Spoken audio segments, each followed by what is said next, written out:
All right, and we're live here at In Your Head Wrestling Radio. I'm the internet icon, the pride of the pilgrims, the most handsome man in all of podcasting, Jackie Jones, along with my partner's not here tonight, but I'm joined by pro wrestling legend, multiple time tag team champion, Tony Garea. It's very good to have you here.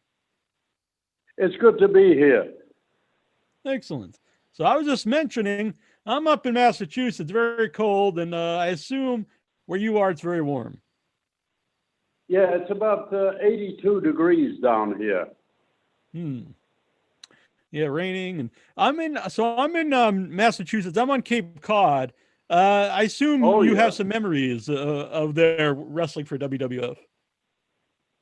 Yes, we spent quite a bit of time in the early 70s up in Massachusetts around Fort, I was going to say Fort Lauderdale, but it wasn't.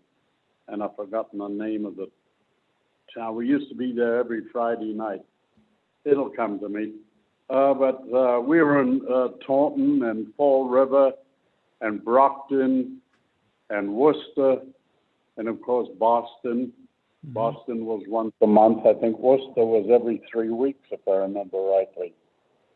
So I got quite a few memories of being up there in Massachusetts, and in the winter too, driving through the snow and the ice and sliding down the Massachusetts Turnpike. It was quite comical, really. Yeah. So you're from New Zealand, if people don't know. Yeah, correct. Yeah. So growing up in New Zealand, I don't know. Was wrestling big on TV in that era? No, not at the time that I started. I believe I had my first match in 1969, around August, and we only used to wrestle for a certain amount of time, and we might have wrestled like 6 times a year, and it wasn't on TV at that time. But after I left, it got very big, and it was the #1 rated TV show in New Zealand. It came on right after the news. So did they show wrestling from New Zealand, or were they showing wrestling from the United States? No, it was New Zealand wrestling. They had guys like Mark Lewin, King Curtis, Don Muraco was down there. My partner Rick Martel, he was there before we partnered up, and a host of other American wrestlers there.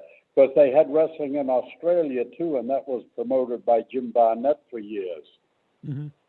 And they took top name wrestlers from America, down to do 6 months or a year in Australia. That was back in the late 60s, up into the early 70s, I believe. Wow.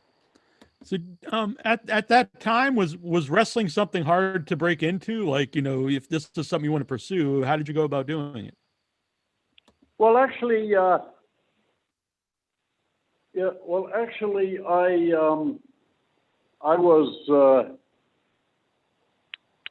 was playing rugby. That was my sport of choice. And there were a couple of pro wrestlers, on the same team as me. And they asked me if I'd be interested, in pursuing professional wrestling, So I said, sure, there was an extra couple of bucks in it. Because playing rugby back then, it was strictly amateur. You only did it for the social activity. And I started, working out with them. And then, like I say, I had my first match. I believe it was August of 1969, the beginning of August.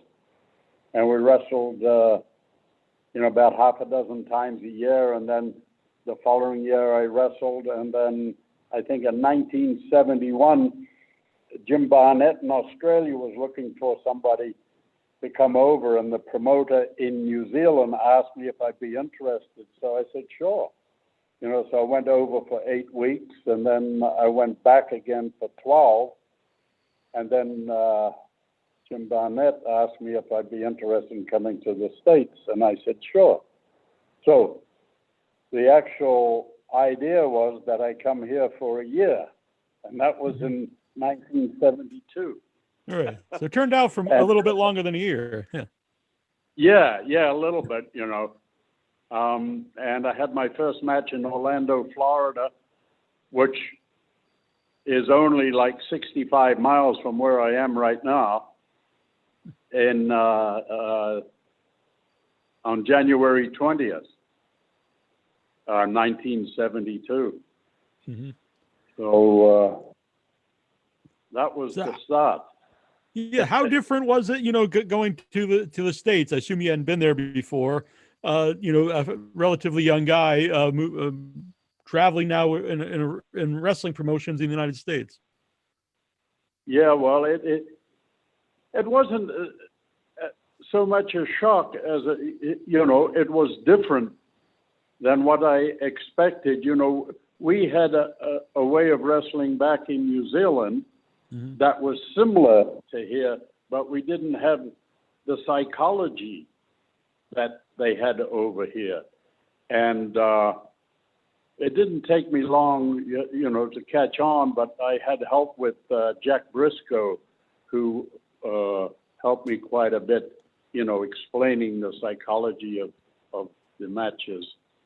And I was down here in Florida for 7 months, and well, the idea was to make some money, and I wasn't making, you know, a whole lot of money, and I was only going to be here for a year. So I talked to Eddie Graham at, how can I put it now? There was a wrestler named Tony Marino that from up in New York and Buffalo, and I asked Eddie, at his suggestion, you know, I asked Eddie about going to New York, and he says, I'll give Vince McMahon a call, senior, you know. And about 3 weeks went by, and I walked into the office. I said, Eddie, did you hear back from Vince? He said, oh, no, let me give him a call right now. Called him right in front of me and got me booked, you know. And I had my first television in Philadelphia in September 20th, 1972. Wow. So what was your first meeting with Vince McMahon Sr. like? Well, that was in 1972 at the TV. I never met him till then. I had no idea who he was, you know. Like I was just going up there for, like you might say, a job, you know, applying for a job. And the first match on television I had with Davey O'Hannon. And I wasn't too happy with it. It wasn't his fault, you know, probably more my fault with my inexperience. And I thought, oh boy. But the next 2 matches went pretty good. We done 3 matches. And then we moved on to Hamburg, and I done another 3 there. So what Vince used to do, he'd bring guys in, and they do like 12 weeks of television, so you know, the fans would know who they were when they got to the arenas, you know. It was quite scary. My first match was in Patterson, New Jersey, against Joe Turco. And I walked out, you know, and they announced me, and everybody cheered. I thought, holy Christ. Who are they cheering for, you know? But then I used to get compliments that I looked like Jack Briscoe, or they thought I was Jack Briscoe. Of course, nowhere near the talent that Jack had at that time, you know. But he was a big help to me. So, you know, you mentioned psychology. I know you were only in the business for a little bit, a period of time, but how different was the psychology wrestling for WWF as opposed to when you were in Florida? Yeah, well, it was pretty much the same. except they done a little more wrestling down in Florida than they did in New York, because the guys were kind of bigger in New York, and so they didn't have the technical. They didn't do the technical wrestling that they did down in Florida. Of course, Eddie down in Florida, he insisted on that technical type of professional wrestling. But I kind of blended in what I did when I got there, and that was, thanks to Jack Briscoe again, was to take my opponent, and make him look good, and do what he did best, Can you follow me? To make him shine. Yeah. Right.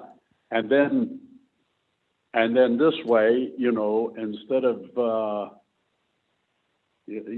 butting heads, you had a decent match, and you entertained the people that paid to see it. Yeah. I would assume, in some place like WWF, that would be needed, because they did use a lot of like character wrestlers, like Missing Link and George Animal Steel, who, talented guys, but they're also, a character who, more based on their appearance and what they're doing as opposed to the actual wrestling. Yeah. Yeah, George, I wrestled George the Animal Steel many, many times, and of course, he's not going to adapt to my style. And I know that, and I didn't ask him, but he, I just watched him, and, when he was wrestling other guys, to see what he did. And then when it was my turn to wrestle him at a later date, I knew what he did, and I was able to capitalize on that, and hopefully have a match that the crowd enjoyed. Right. With me being a babyface all my life, I had to go for the sympathy. So it was right up my alley to let him beat the crap out of me. Were there any guys that was hard with, like hard to get a match out of? No, actually, most of them, were pretty good. Like we had the likes of Johnny Rods and Miguel Cicluna, that were established up there, and they were there regular, and they were basically there to make guys like me look good. But in order for me to look good, I had to make them look good too, which wasn't a problem. Yeah, I had some great matches with Johnny and Cicluna. Did they? Just the name too. I was just wondering, did they ever like pitch any like outlandish gimmicks for you, to play off you being from New Zealand? No, there was nothing there. I was just, Vince Senior. He came up when he hooked me up with Haystacks, and they wanted a finish, and actually Vince Senior came up. And the idea, was for me to give Haystacks the tag, and he'd come in, and he'd do his bit, when it was time, for the finish. And then the guy was on the mat, and then I think I came in, and I either threw Stacks into the ropes, and he came off and gave him a big splash, and then I stood up on his back, with the peace sign up, and that was Vince Senior's idea, and the people loved it, and Vince loved it, and it got over. Actually, that tag, I believe, tagging up with Haystacks is what, gave me a push. We worked against Fuji and Tanaka, and Fuji was a big help to me too. And then when Haystacks was gone, they brought Dean Ho in, and then we went with Fuji and Tanaka for, quite a while, about 18 months, I think. I don't But think. Do you think Dean Ho? Like, I don't really know a lot about Dean Ho. I know the name, and yeah, but he seems like a guy that's a little bit lost in history, because all these other names. All yeah. wrestling fans know me, Mr. Fuji, Yeah, well, he had a few years on him when he came in with me, but he was a good guy. We got on really well, and he was like a bodybuilder out in Hawaii, and he had tremendous strength with press behind neck. I think he could do 300 pounds. Oh wow! He was he was a very placid guy. He's always smiling and ha ha ha. And, it'll be all right, brother. There was no aggressiveness in him at all, unless it needed to. Which I never seen it. But I wouldn't have messed with him. What was Haystacks like outside of the ring? Haystacks Calhoun. Yeah, he was a good guy. He was an easygoing, boy from the South. I think he was from New Mexico. And just an easygoing guy, and he was, very cordial to the fans and, to people, because there's this big guy in overalls, weighing 400 or 500 pounds, wandering around. He kind of stuck out a little bit. Yeah. You mentioned Fuji and Tanaka. Fuji's notorious is legendary for a lot of ribs. Did he ever play any ribs on you?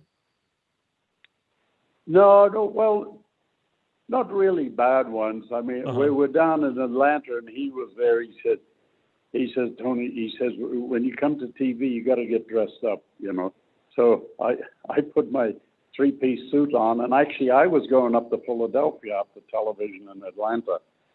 And because nobody else was dressed, and I walked in, like the CEO of Turner Network, I was way out of place. But it didn't bother me too much. But he didn't do anything that was, out of line with me. Right. Yeah. Would you say he did that mostly to people that, not want to say deserved it, but weren't necessarily, good to him, I guess? Yeah, I think if somebody kind of, was a loudmouth or, just a little cocky, then he'd bring him down a bit. But also he got his friends really good, like he had things like he jacked the car up, put blocks under it, So when you got in your car after the show, he started it and put it in gear. It never went anywhere because it'd be 3 inches. The tires would be 3 inches off the ground. Right. Did anyone Did anyone ever take any of those ribs like really, badly and try to, do something to Fuji? No. All right. No, I haven't heard of anybody that did that. Yeah. I think one time in L.A. I heard the story that they were going to San Bernardino, which is about 45 miles from where they were, or thereabouts. So this guy came into the territory, and he was new, and he said, "Oh, where are we going tomorrow?" And they said, "We're going to San Bernardino. What time do we have to leave?" "Oh, we got to leave 9 o'clock in the morning." So they left like 9 in the morning, and it was a rib. Like if I was doing the rib, I'd have to, go through this 7 hours of driving. So they kind of drove down, hypothetically, down to San Diego, then across to that place, Springs, where all the rich people hang out, and then go the back way and come into San Bernardino. And of course, after the show, you're going to drive home, so you're going to want to have some refreshments and some food, So this guy mentioned, well, we're going to get some refreshments and get some food to get home. Yeah, so he was buying all this stuff for the 7-hour drive home, and he was home in 45 minutes. Who were some of the guys? Who were some of the guys you traveled with during that period? Well, when I was in the 70s, God, there was Rick McGraw. I traveled with him. Of course, I traveled with Larry, S.D. Jones. There was Jack Evans. Because when we traveled to save a little money, we didn't travel by ourselves. If we could get 4 in a car, and then you paid the driver trans. I think it started at 2 cents a mile, and I think it ended at 4 cents, in the early 80s because the price of gas. So, but everybody took a turn at driving, and kind of get the same 4 guys, in the car going to the same town. Mm-hmm. You mentioned traveling with Larry. How did your team come about with Larry Zbyszko? Yeah, well, when Larry came in, he never had a place to stay or anything. So I said to him, I said, Larry, if you want, you can stay with me. I lived in West Haven, Connecticut at the time. And I got an extra room.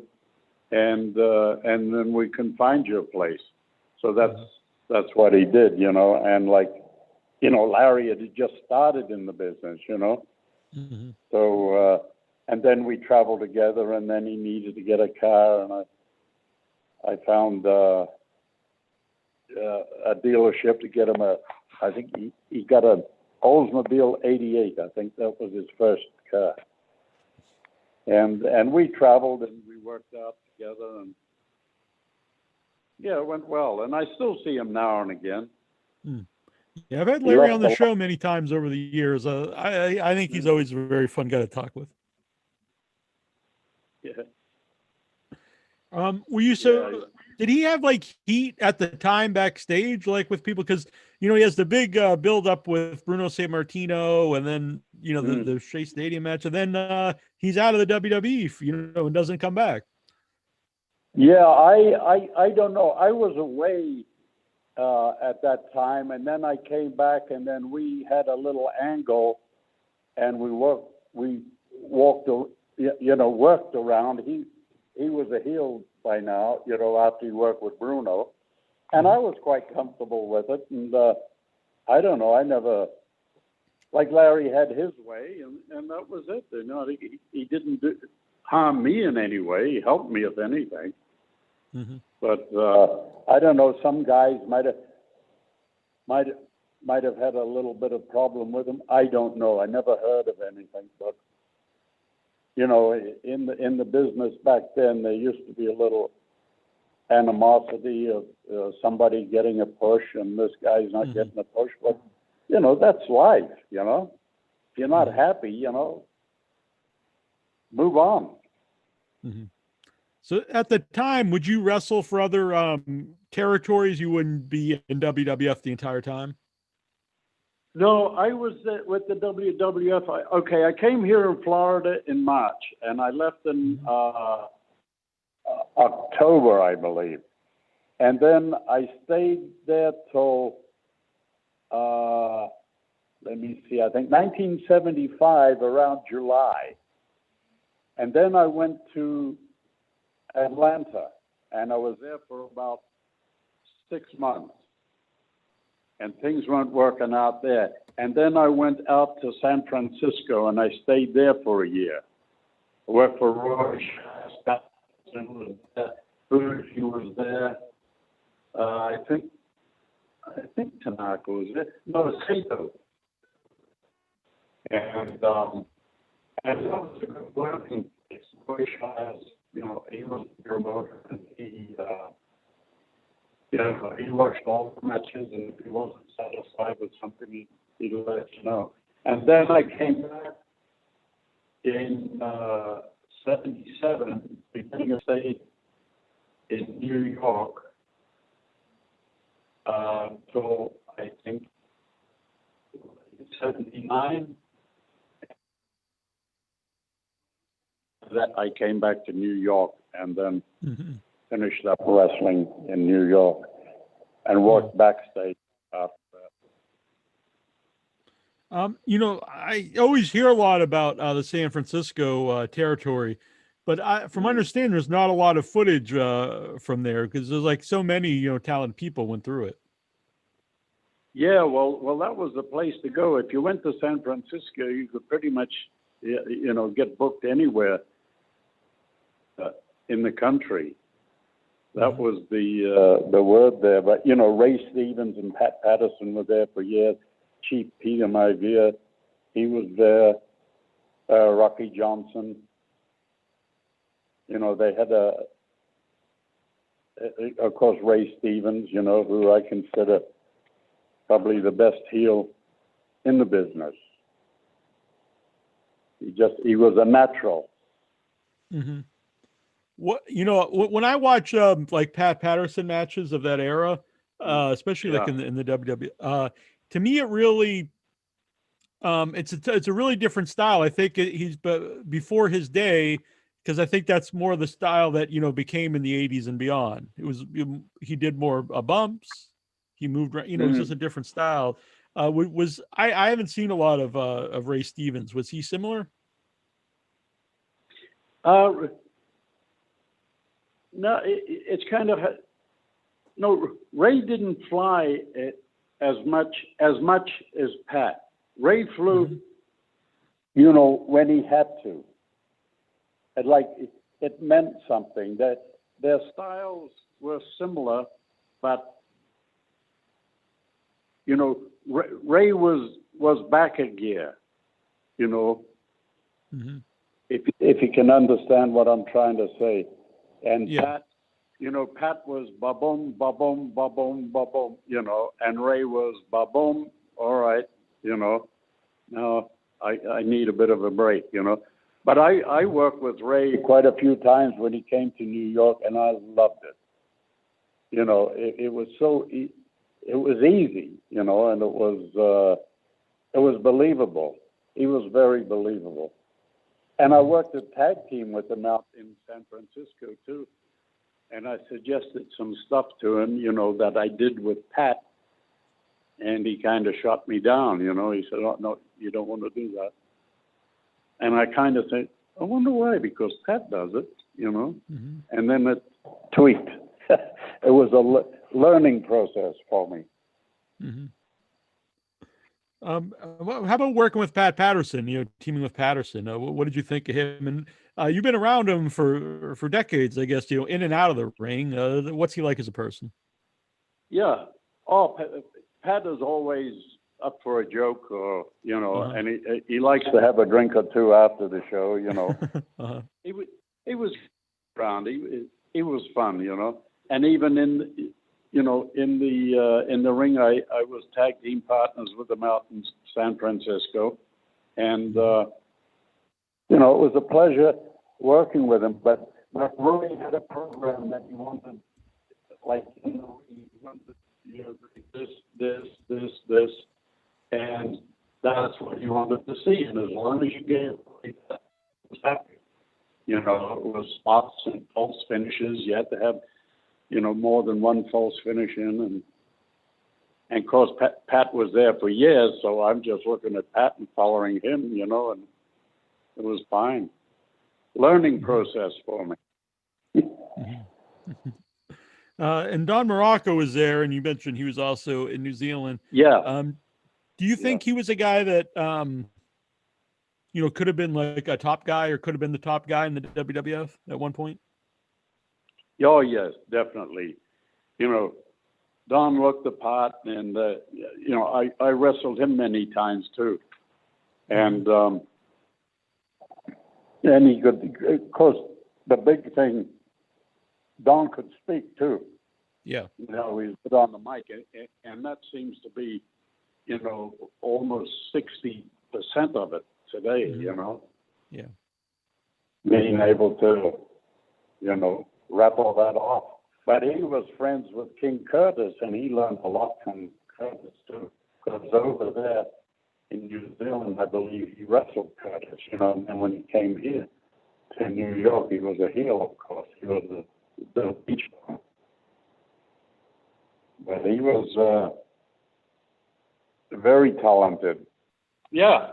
All right. Yeah. Sorry, my power went out. I know I have a storm outside. I didn't think it was quite that bad, but apparently it is. But I have it all. So I have everything we recorded up to this point saved. So that's good. All right. So I forgot. I don't know. Yeah, I don't know what we were talking about at the time. I think we're talking about Don Muraco being in New Zealand and Right. working with King Curtis, and then when Don came over here, because he was a heel, so he had a lot of that, that brush, rubbed off on him. Mm-hmm. And Curtis being from Hawaii too, so I think they knew each other over there previous. Yeah. What was King Curtis like, by the way? I don't know much about him besides him on air, his character. Yeah. Oh yeah, no, he was one heck of a talent, and I met him in Australia in 1971 when I first went over there, and I really didn't know anybody, and he was there, and one of the boys, he liked to party and have fun, and I think he married a New Zealand girl actually, and Really? yeah, took her back to Hawaii with him, but he was a heck of a guy. He could speak, Mm-hmm. that was his gift, Yeah. and of course, he'd bleed almost every night. Mm-hmm. Him and Lewin had an ongoing feud in Australia. They drew a lot of money. So it was basically, and it wasn't the up and down high spot wrestling. It was psychology, Mm-hmm. which is all about. What did you think of that kind of wrestling?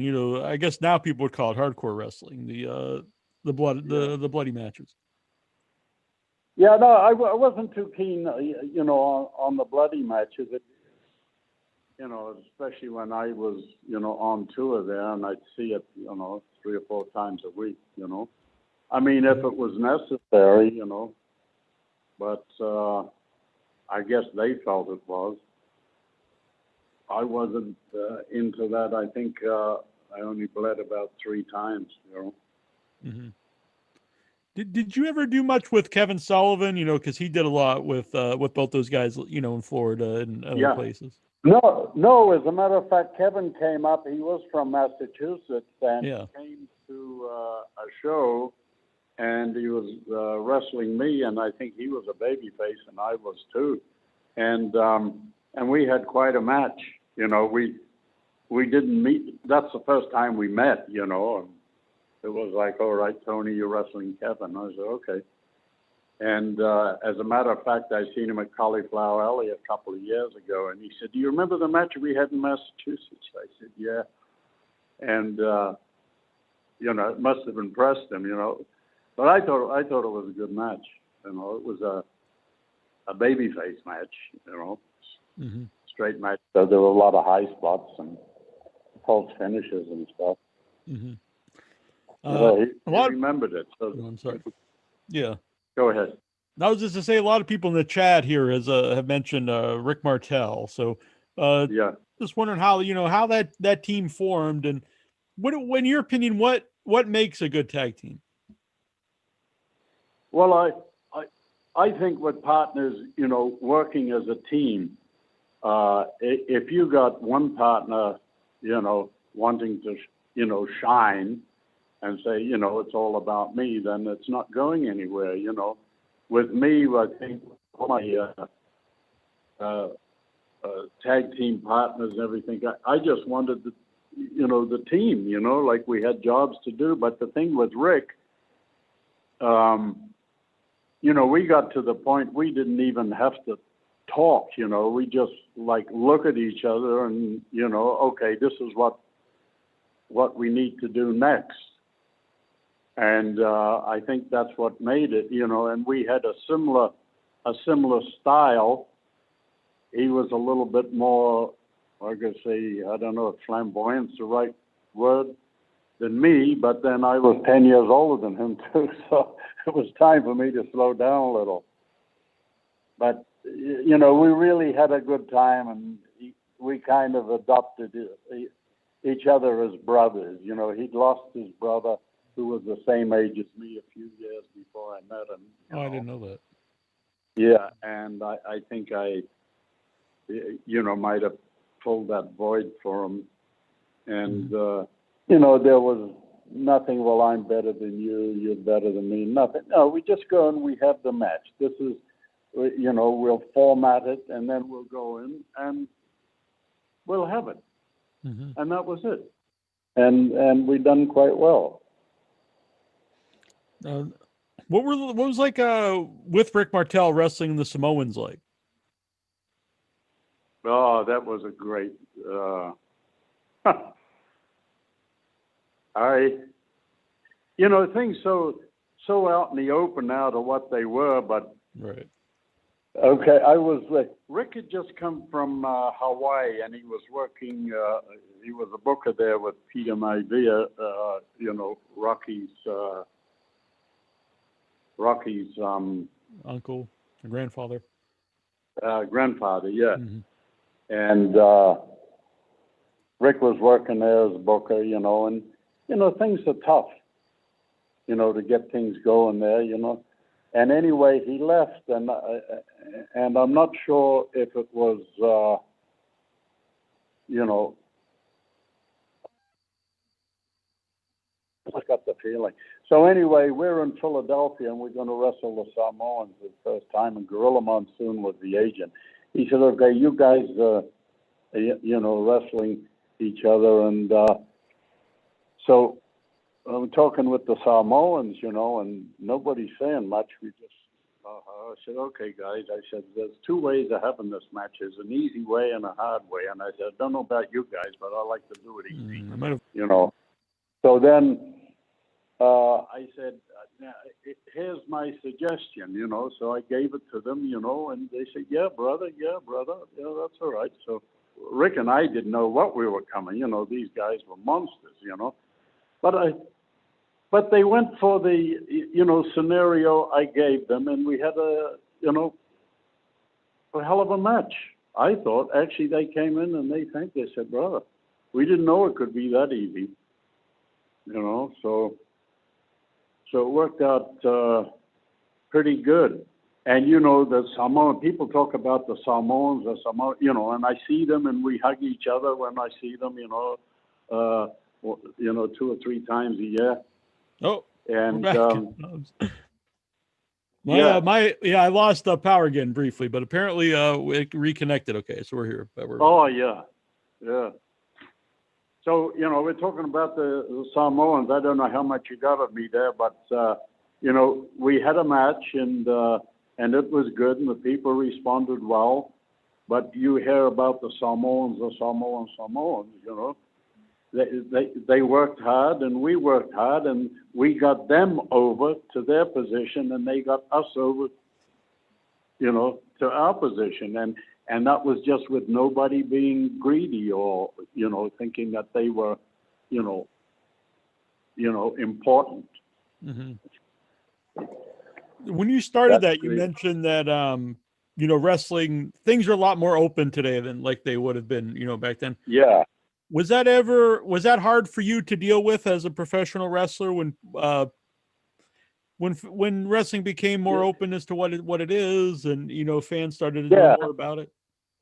Yeah, it was a little hard, you know. Like, I'm a bloody old timer now, you know. Like, the old timers that I knew, they're not around anymore, you know. And of course, you couldn't, like back in the 70s, you never rode with a heel, you know. The baby faces rode together and the heels rode together and all that. So when Vince came out and you know, exposed it, so you know, it was like, holy shit, what are you doing, you know? You know, as entertainment, you know. But because now, as good athletes as everybody is that's out there, I call them bloody stunt fests, you know, because they go out there and have a match that's in their head, and they're not listening to the people. You know, we used to listen with the people. I give you, for instance, I worked with Rashke after Bruno lost the belt to Superstar in Baltimore. And I was in the ring before Bruno got out because they were frightened there was going to be, a bit of a riot or a shindig there. So I was working with Von Rashke, and we were going 20 minutes. And for 11 minutes, the crowd didn't even know we were in the ring. There was no acknowledgement to anything we did, and we didn't do a lot. We waited. Then at about the 11 minutes and 30 seconds, there was a little rumbling. And then for the next 8.5 minutes, we had them. It was like a main event, But in today's world, if that had happened, the guys would be going there. They would have their match that they got backstage, and they go out to the ring, and they just go boom, boom, boom. And that's a fact. I'm sorry. Yeah, Are you still a road agent? And if not, no. Okay, so but when you transitioned to be an agent, when did that come about? When did the wrestling itself change to become more of going over every spot beforehand as opposed to calling it out in the ring? Yeah, I think it became more relevant after I retired, Mm-hmm. Because they'd have agents there. Well, you got to do this. You got to do this. You got to. When you get to the ring, you put your left foot on the step, and you follow that by the right foot, and go to the next step, and then you get on the apron, and you put your left foot in first over the middle rope, and then you duck under the top rope, and then you bring your right foot in. It's like, Christ Almighty. I couldn't remember that. Right. Yeah. I would assume it actually would make it harder. Oh yeah. To put together the match. Mm. It might be hard, it might be easier to learn in a way, but I would think once you knew, what you were doing, and then if you could call the match with other people, then that would be easier than going over every step beforehand. Well, every town is different too, Right. You got to find out what they want. And now I don't know who's a heel or who's a baby face. And that went out the window years ago, At least you used to establish who was the heel, who was the baby face, Mm-hmm. Yeah, well, I don't know. Yeah. I'm sorry to interrupt you. No, you give the heel a reason to heel because the baby face would out wrestle him. Mm-hmm. Yeah, but that's all, it's all gone. I had a guy come in one time. I was taking care of a dark match, and I told him, I said, just wrestle him for like 4 minutes. Don't throw a punch or anything. You're a heel, but don't throw a punch. Just let him out wrestle you. You take one, give him two. You take one, give him three. You take one, give him two. And then, when you see the opportunity, hook him. And Vince was watching, and he says, does this guy know what he's doing? And when he threw the punch, then Vince said, oh, I get it. So I thought that was quite funny. Uh-huh. Yeah. I must be a real old timer, like doing this shit. Excuse me. Yeah. No, it's totally just fine. Analyzing it, but I don't know why they can't get half a dozen guys, today and just have them go back slowly to the old time, Mm-hmm. And see, I think I wrestled Bob Orton Jr. somewhere, and they were going, boring, boring. I don't know why. He said, boring, I'll show you boring, So we just kind of sat there, And after they're so bored, where are they going to go? They got to come. All right. They got to come with you. And we got them. Mm-hmm. Took a little while, but, you're in no hurry. You got 12, 15 minutes, so. Yeah. You can tell a lot of stories of that. So you mentioned, the second Vince, Vince Jr. Yeah. How long did I assume you were around him, when his father was still running the company? And, yeah. He done all the interviews, Right. and he was doing the commentary. Yeah. Did you get along with both Vince Senior and Junior? Yeah. I just, when I needed to talk business, that's when I did it. I wasn't there. Oh, hey Vince, where are we going tonight? Type thing. None of that with me. It was a job I had. It was a job I enjoyed, and there were people there that I enjoyed being around. Mm-hmm. They're fun. Yeah. If you can't have fun at your work, then you need to find another job. Right. Here in the chat, they say you and Rick Martel had great chemistry together as a team. Yeah. When Rick Martel left and went to the AWA, did you ever have any talks about going to the AWA? No, I had an opportunity to go to the AWA in 1975. Jeff Lanza gave me a call, but I was just heard about how much snow they had up there. I thought, Right. well, I don't want to be shoveling the bloody snow, because that's when they did all the business. It was in the winter. And the summer was very quiet, because up there everybody gets their boats out, and everybody's out on the lakes and enjoying their 3 weeks of summer. Uh-huh. But I kind of regret not taking that opportunity of going. Why is that? Just so you could have, just to see what it's like, and. Yeah, no, but it was a good territory to go to, and there was a great, Ric Flair was from there. Jim Brunzell spent a lot of time there. There was Buddy Wolf, Mm-hmm. he was up that way. A lot of good talent went through there.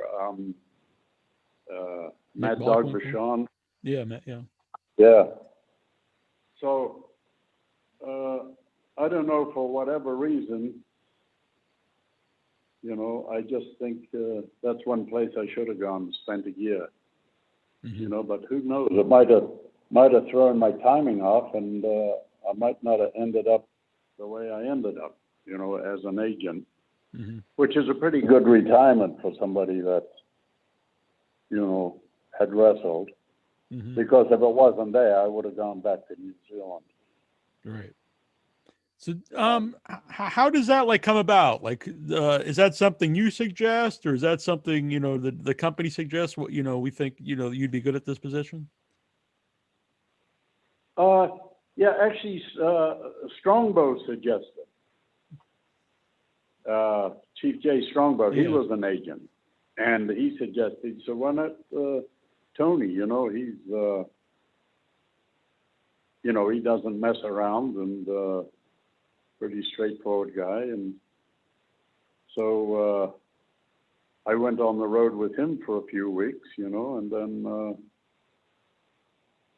after that they thought, well, okay, you'll be the agent. But I was getting, the information from Pat Patterson. He was the booker then, mm-hmm. So I talked to Pat every day, and then I'd put my report in at night, and if there was anything questionable, I'd get a call from Pat or Vince in the morning. What happened here or what happened there. Not that it happened too mm-hmm. often. And I did that, I don't know, from 1987 till, so I done that for about 23 years, I think. 23, 24 years. So pretty good. Got to travel around the world, all through Europe. Yeah, it's amazing. Trips to Australia, New Zealand, mm-hmm. Japan, Philippines, Singapore. Yeah. Chief Jay Strongbow is kind of a polarizing guy. I've actually had Chief Jay Strongbow on the show years ago, but a lot of people, they'll either say some people really like Chief Jay Strongbow, and I've also had a lot of guests who the opposite are not fans of his. What did you think of Chief? Because no. In the beginning, we bumped heads. It was just something silly. I was green, and I was upset with something I do. He was trying to straighten it out, you know, per Jack Briscoe. And I kind of like, Christ almighty, you know, I thought I'd blown everything, you know. So he said, oh, he doesn't want to listen to me. So we bumped heads for a while, didn't say anything or anything. And then we got really close. And as a matter of fact, when he passed away, I called his wife, you know, and I said to her, I said, well, I'd like to come down, you know, for the funeral. You know, she says, don't bother, Tony. She said, you done for Joe when he was alive, you know, and I thought that was a hell of a compliment, you know. Mm-hmm. So, you know, I helped him. He was older, and I got the rental cars. I made the hotel reservations, you know, I drove him around, and I learned a lot from him. He was very savvy with the business. And, you know, I don't think he started making money till he had that Strongbow gimmick. Mm-hmm. And he drew a lot of money up there in New York. Mm-hmm. And I used to watch him wrestling, you know, and I said, what the hell is he doing? He never took a bump. He never took a bump, never did. But he had that psychology. He knew what he was doing. Mm-hmm. You know. Yeah, I mean, in a lot of ways, I mean, that's kind of like where the not so much all the Hulk Hogan character, but like the Hulk up came from was, you know, it was very similar to Strongbow. He just would stop, you know, selling everything and come back and start chopping them. Yeah. Well, I would say, you know, Strongbow helped the Hulk out quite a bit because he was there when the Hulk started, and Randy Savage, he helped Randy out a lot, you know, with stuff in the ring, you know. Mm-hmm. And he helped a lot of guys. Mm-hmm. You know, but then if, you know, all you can do is talk to the guys and give them a suggestion. They're going to say, oh, what the hell does that old man want? No, you know, right. But he has the experience. Why wouldn't he know something after 30, 40 years in the business? And you've been in the business for 3 years, and Vince is giving you a break, and suddenly you know everything. Mm-hmm. You don't know shit. There were kids. There was one fellow there who was working with the big Singh, is it? The guy from India. Yeah, I know. Yeah, the giant. Tiger Ali Singh. No, not him. More recent. What the hell was Kali? The Kali. Oh, Great Kali. Yeah. Okay. Yeah, the Great Kali. So anyway, Kali. He gives this kid a chop, you know. This kid's about 220 pounds, good worker, and he went on, you know, to make some money for Vince and himself.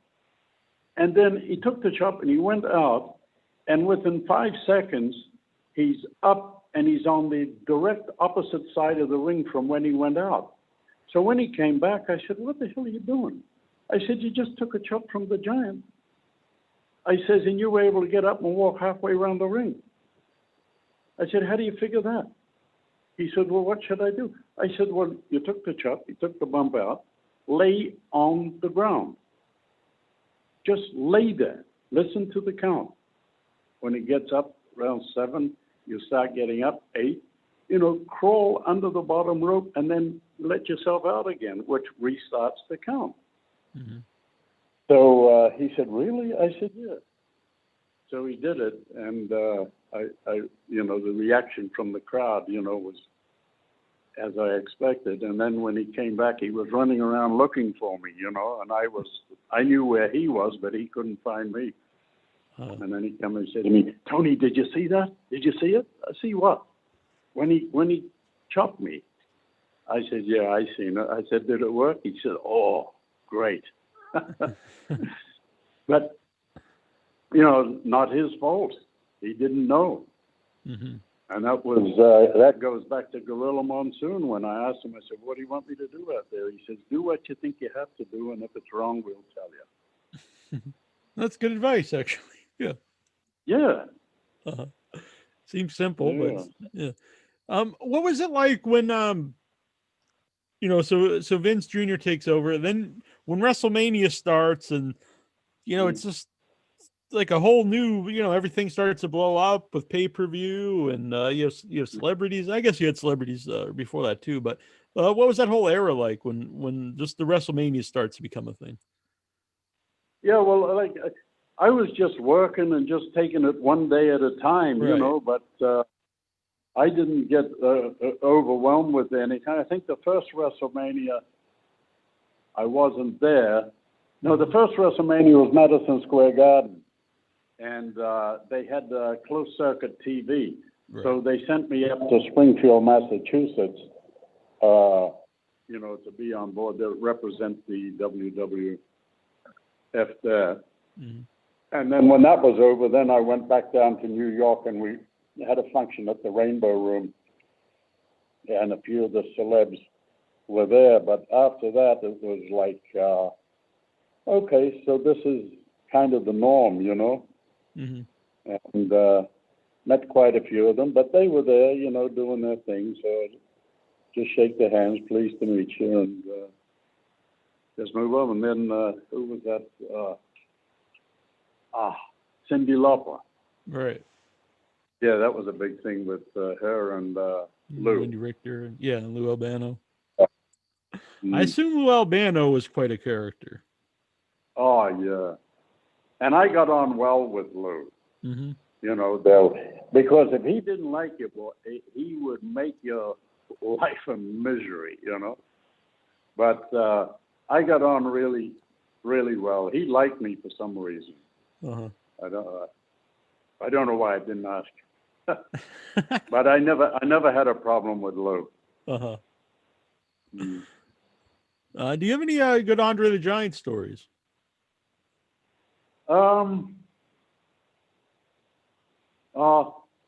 No, the only one that I thought was pretty funny. There was Larry and I and Andre, and we had a 6-man tag, and Larry said to me, he said, "Watch this." He said, "Andre," he said, "lift me up."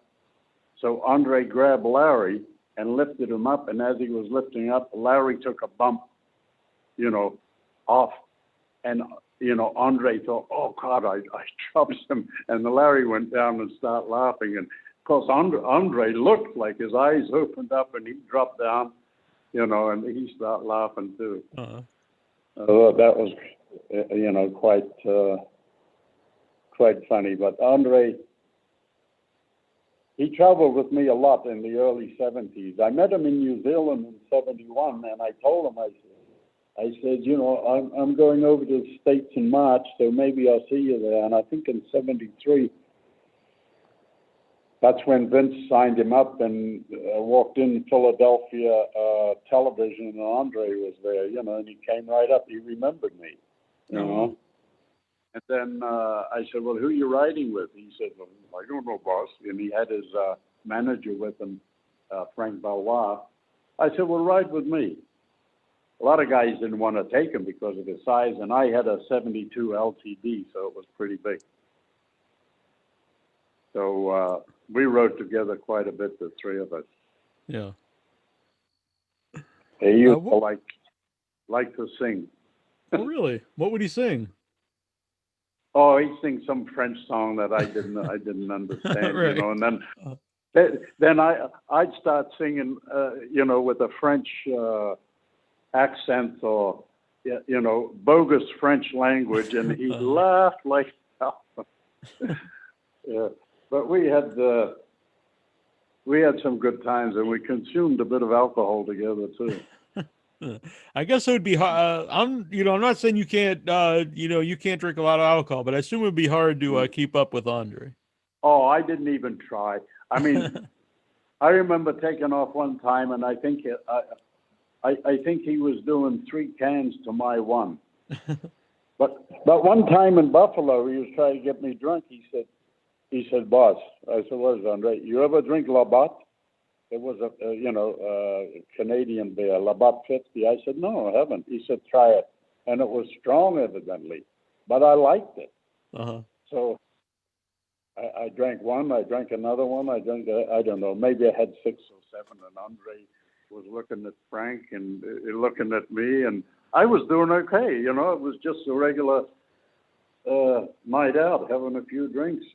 Mm-hmm. I guess he thought he was going to get me hammered.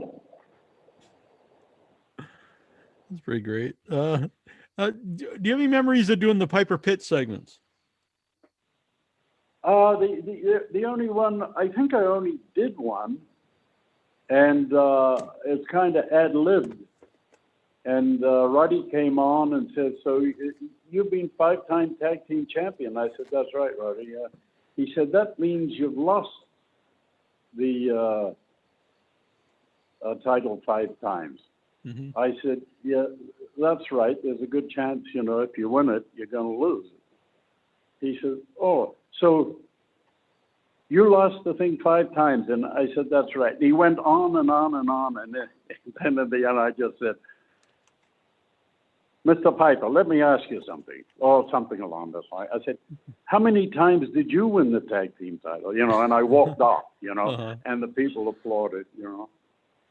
But that was his first or second Piper's Pit. Yeah, one of the first ones, yep. Yeah, that was in Allentown, I believe. Mm-hmm. Mm. That was when I was younger, when I was a kid, that was my favorite wrestler was Piper. I had the Piper poster on my wall. What was he like as a person, Roddy Piper? Oh, this time I believe I did lose Tony. Hopefully we'll get him back here. But we're live here on Facebook. Sorry for all the technical issues. Things have a storm outside. Hopefully Tony will call back in. I know he's got to type in a number, but anyway, I hope people are enjoying the interview. I'll try to edit out some of the dead air. Big thanks for Tony Garea for doing this and putting up with the technical difficulties. He's a good guy. And a big thanks to his wife, Merci, for, I think that's how it's spelled. I should ask Andre Giant how to say it. But for setting up the interview. And my friend Bob Johnson, who I've known, I think since we started doing the show, 2005, maybe I started knowing him around 2006. He's a good dude, and he's helped set up a lot of these current interviews, and we got a lot more to come. Yurio says intro will clean it up in the edit. No, he won't, because I don't think he's edited a show since 2007, maybe. It's the last one that intro did. I don't know, maybe 2000, maybe a little later, but these are all edited by Jackie Jones here. Marquis says, the last time I had these tech issues were interviewing the Pope. Now, I was very confused by that comment, but I believe he means Pope De Niro, the wrestler, because I don't remember interviewing the Pope.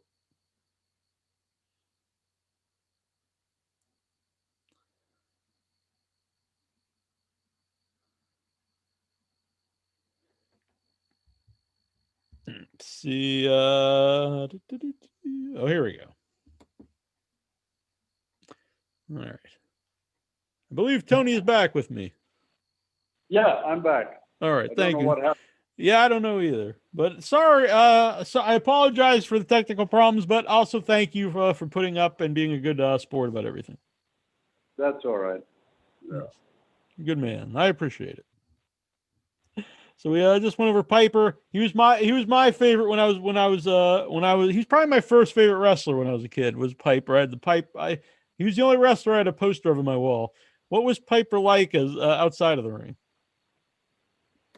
Oh, he pretty much stuck to himself. I didn't hang around with him too much.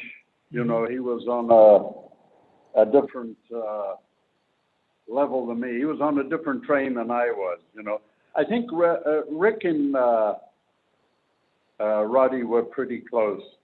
Because they're both coming from Canada, so that was something in common, you know. But I was a little older than them, and I'd been there and done that, so I didn't need to go there again. Right. How about any Mean Gene Okerlund stories? This came from Facebook. No, I wasn't around Gene too much, you know. I was an agent at the time when he was doing the commentary and the interviews and all that stuff. But you know, Gene was he was different. Mm-hmm.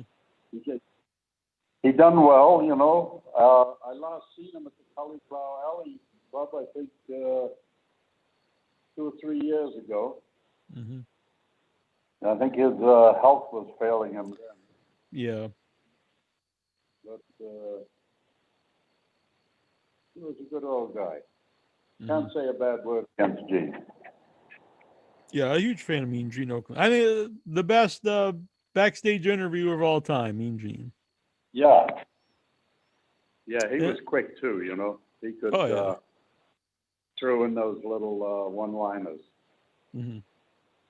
And sadly, you know, just this last year we lost, in my opinion, the best ring announcer of all time, Howard Finkel. Oh, yeah. Are you there? Yep. Oh, good. Yeah, it was such a shame, but I seen Howard at the Cauliflower Alley Club, you know, and I went and talked to him, and he didn't quite seem right, you know. And then I heard, you know, he had a kind of a brain disease or something. And unfortunately, he ended up, I believe, you know, in a retirement home, mm-hmm. and kind of just went downhill.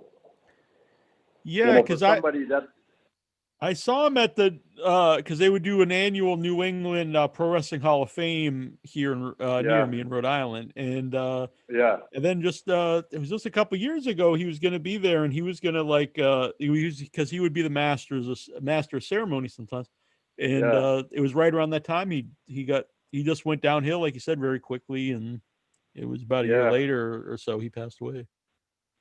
Well, I remember Howard, I first met him at the New Haven Coliseum. He was an usher there, and evidently the ring announcer didn't show up, and they needed somebody. And they asked somebody, do you have anybody that could be a ring announcer, you know? And Howard either stepped up or was volunteered by some of the workers there, and that was it. Then he kind of started from there and inched his way in, but... Mm-hmm.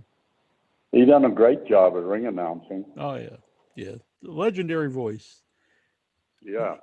You mentioned, you know, Hulk Hogan and Macho Man getting advice from the Chief.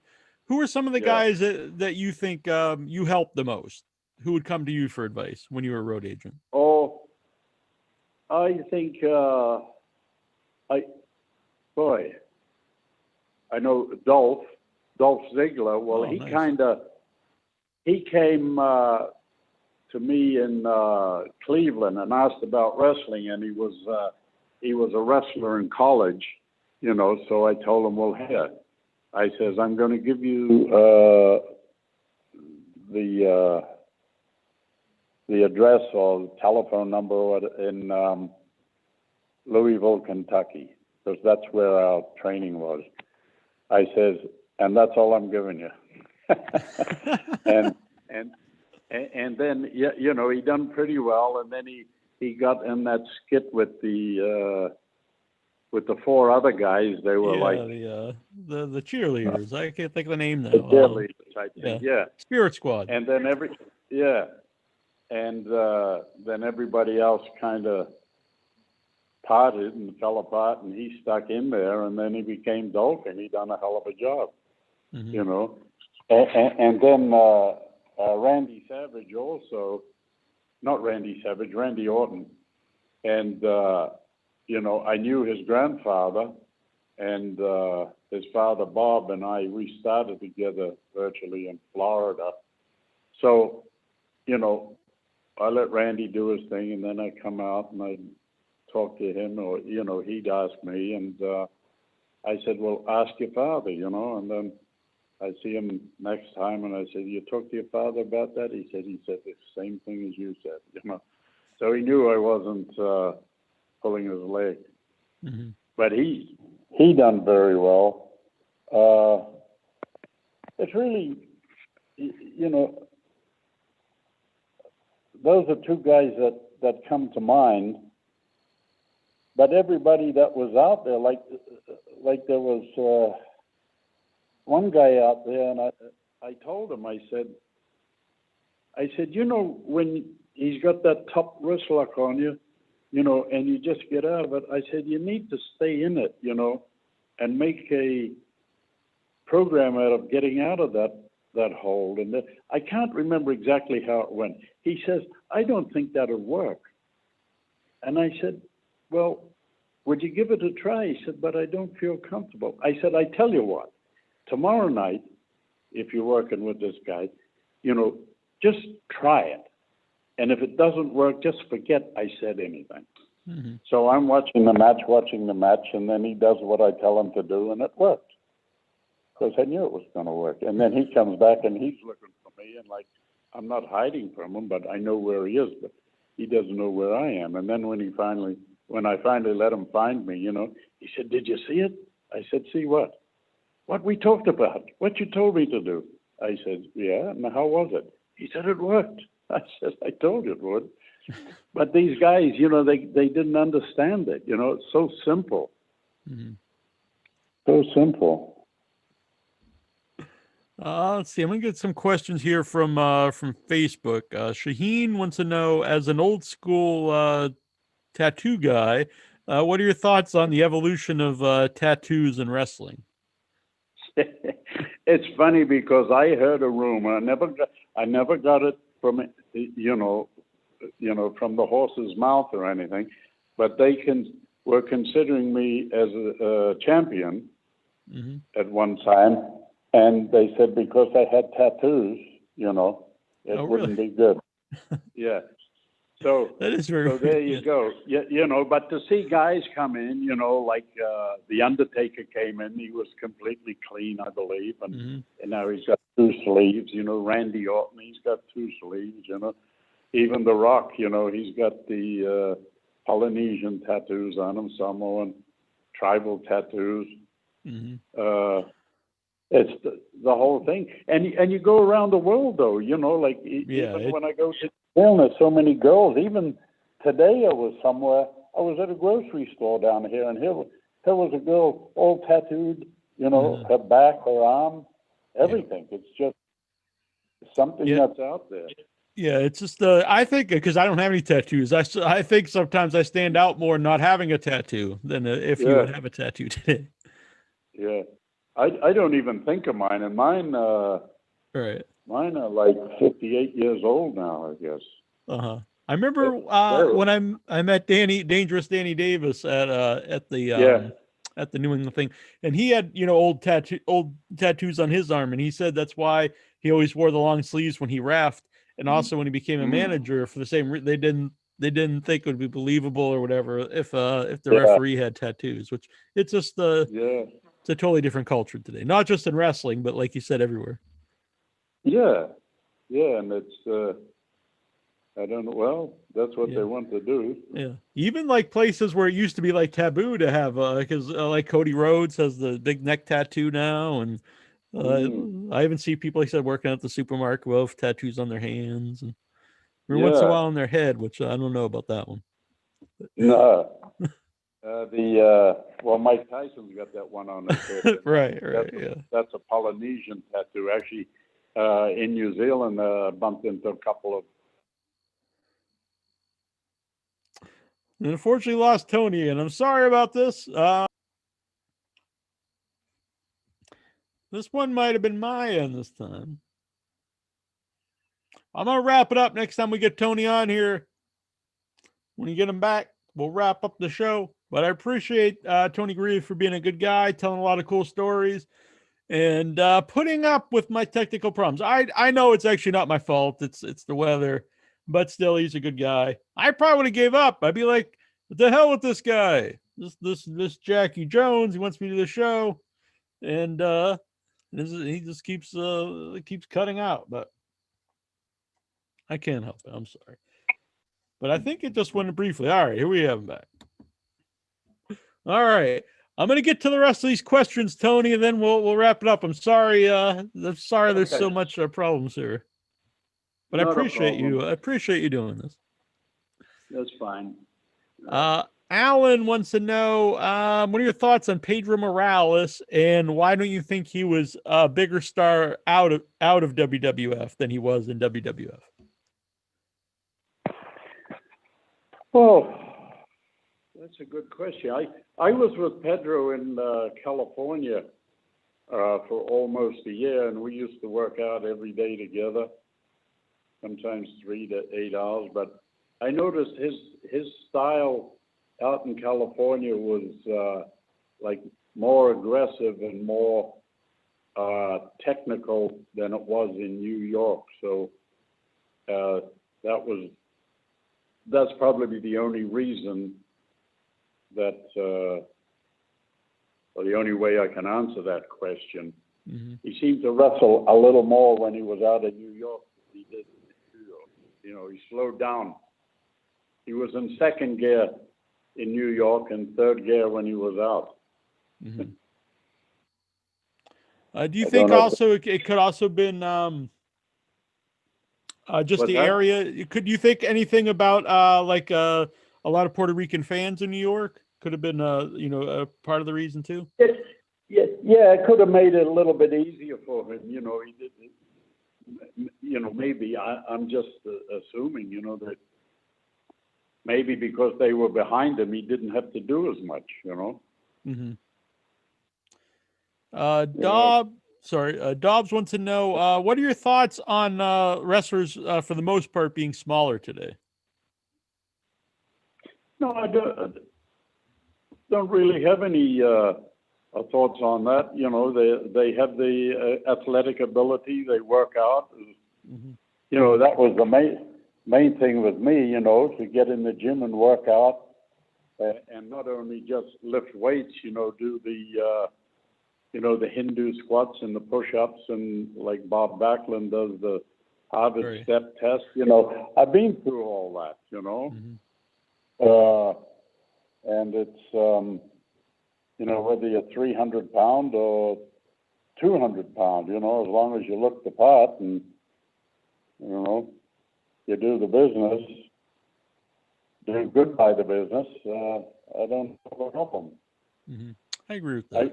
I remember years ago, a couple of guys coming in, this was in New Zealand, a couple little guys come in the ring, and I'm looking at them and I said, holy Christ, like, what the heck? Uh-huh. Is this? And those guys, I enjoyed the heck out of them. Yeah. Yeah, I mean, a lot of my favorite guys currently are the smaller guys, in wrestling. Mm. Well, the thing is, it's got to be different. Every match has got to be different. So if you've got two 200-pounders in there, let them do the back flips and the cartwheels and the somersaults and everything. But it's very well that a 300-pound guy can do it, but he doesn't have to do it. Mm-hmm. Yeah, I agree with that too. I do think because it does seem like everyone in wrestling does flip, not even just flips, but dives outside the ring. And after a while, it doesn't really mean anything. And like I said, even the very big guys are doing them. Oh yeah, they do. But talking about that, one of the most impressive guys to me is Harry Smith. Davey Boy Smith's boy, and he's such a gentleman. And I look forward to bumping into him. Whenever I bump into him. And he's just great. And he can handle himself. He's such a soft-spoken guy, but I mean, his agility is unbelievable. When he was wrestling for us, there was a couple of moves he was doing. I watched him in there, and he done like 3 or 4. And I said, Harry, don't do that. I said, you just give him one of those. That's all they need to see, then, because next time you can give them the other 2. Right. Yeah. He was the last live wrestling show I went to before everything happened with the pandemic and stuff. So when you could actually go to live shows, he was actually on the show. Harry Smith, him and Pillman Jr., Brian Pillman's son. And Yeah, I really thought, like, man, he really stood out as, as a star on the show. It was an independent show, but he really stood out, and it made me wonder why he isn't, on a main wrestling on TV today. Yeah, but I think, he's got a good deal in Japan, and he likes true. the Japanese lifestyle too. He's learning the language, and he's really adapting himself. I think he's making himself an honorary Japanese from Calgary. But I give him all the kudos in the world. He's a great man. Mario Mancini, a friend of mine, hopefully a friend of yours as well. Oh, yeah, Mario, yeah. He's not too far from where I lived up there in Connecticut. Right. Yeah, he's not very far from me. Once in a while I'll bump into him, but... He wants to know, if you take the Gaga and add in some kayfabe, will it still come out to a Markish blend according to the Altamare rules of paying for the tab at the diner? Yeah, he's talking about Tony Altamare there, right? Yes. Yeah. That was Tony. Tony was a great guy, but he was funny. He was a laugh a minute, but you had to watch him like a hawk. Right. Yeah, and Mario always talks really highly of Chief. Yeah, the Chief. Mario done a good job. He knew his position in there. I know I used to work, and I used to bust his chops too. Come on, you fat bastard. And he brings it up to me when I bump into him. But hey, it's all in. I give him best match I could when I work with him. Yeah. And he's doing something. He's got a wrestling school in the Paradise Alley. Yeah, in East Haven, Connecticut. Yeah, him and Paul Roma. Yeah. Mario's a great guy. Yeah, there's somebody else was involved there too. Yeah, I think you're right. I know it's him and Paul Roma, but it could be someone else too. Yeah. Brian wants to know, what was better to work for, WWF or the NWA? Oh, well, I got to say WWF because I was there so long. I was there something like 38 years out of 42 or something. So, it was good. We still had miles to put on the car. Like even when I came to Florida, I used to drive 2,200 miles a week. And that's when I first, came in. I wouldn't drive them all, but those were the miles that I had to travel, And then up in New York, we do about 1,500 miles a week, but we'd stay up in Boston. I stayed up there one time 8 days, and I had a condominium. I had an apartment in South Jersey. So, I'd stay up there, just to cut the miles, because it doesn't make sense to drive down from the Boston area to New Jersey to go back up the next day. Ridiculous. But, many times we drove from Bangor, Maine down to South Jersey, just outside of Philadelphia where we live. We'd leave there at 10:30 at night, Bangor, and we'd get back to Jersey as the sun got up. Let's see. Card Stores wants to know, what is your take on the rise of women's wrestling? Yeah, I think that's very good. They've done excellent, and I don't know who's training them, but at a guess, I'd say it'd be Finley. I think he was really involved in when it really started to change, and they became, really good workers. Yeah, I've always, of course, I started back in the Moolah days with, Judy Martin and Lalani Kai and a few of those, and they wrestled, and then it came to the girls with trying to wrestle like the guys, and I was trying to say, you don't have to wrestle like the guys, you're a different, you got to put a different match out. Do the cartwheels and the somersaults and the fancy moves. Mm-hmm. And that's what they do, and they're doing a great job.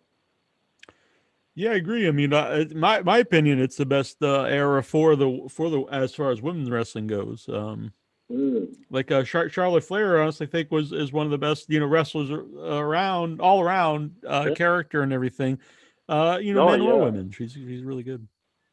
Yeah, she has a heck of a character. She's done really well.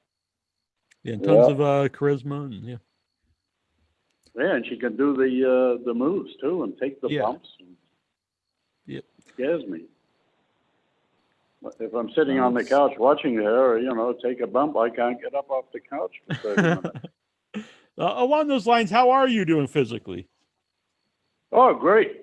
Oh, good. Yeah, of course, there's COVID shit. I haven't been to the gym, but I used to go to the gym for 3 days. 3 days in a row, doing a couple of body parts each day. Then I'd have a day off, and then I'd go again for 3 days. But the gym has but I get up and I walk a little over a mile every morning down here. And then I've got a bicycle, and I haven't been on that for a while. And then, of course, I've got the pool. But everything works. The legs move like they should, and the arms move like they should. Well, that's good. They only had one real bad injury, and I don't know how I did it. I pinched a nerve in my neck. Oh, wow. One of the vertebrae had twisted, and that was back in '79. And I went for like 6 weeks. I didn't know what the hell was wrong, and then I went to a chiropractor in New Jersey that I knew. And he x-rayed me, and then he stretched me, and then he cracked my neck, and pain went away immediately. Oh, that's good.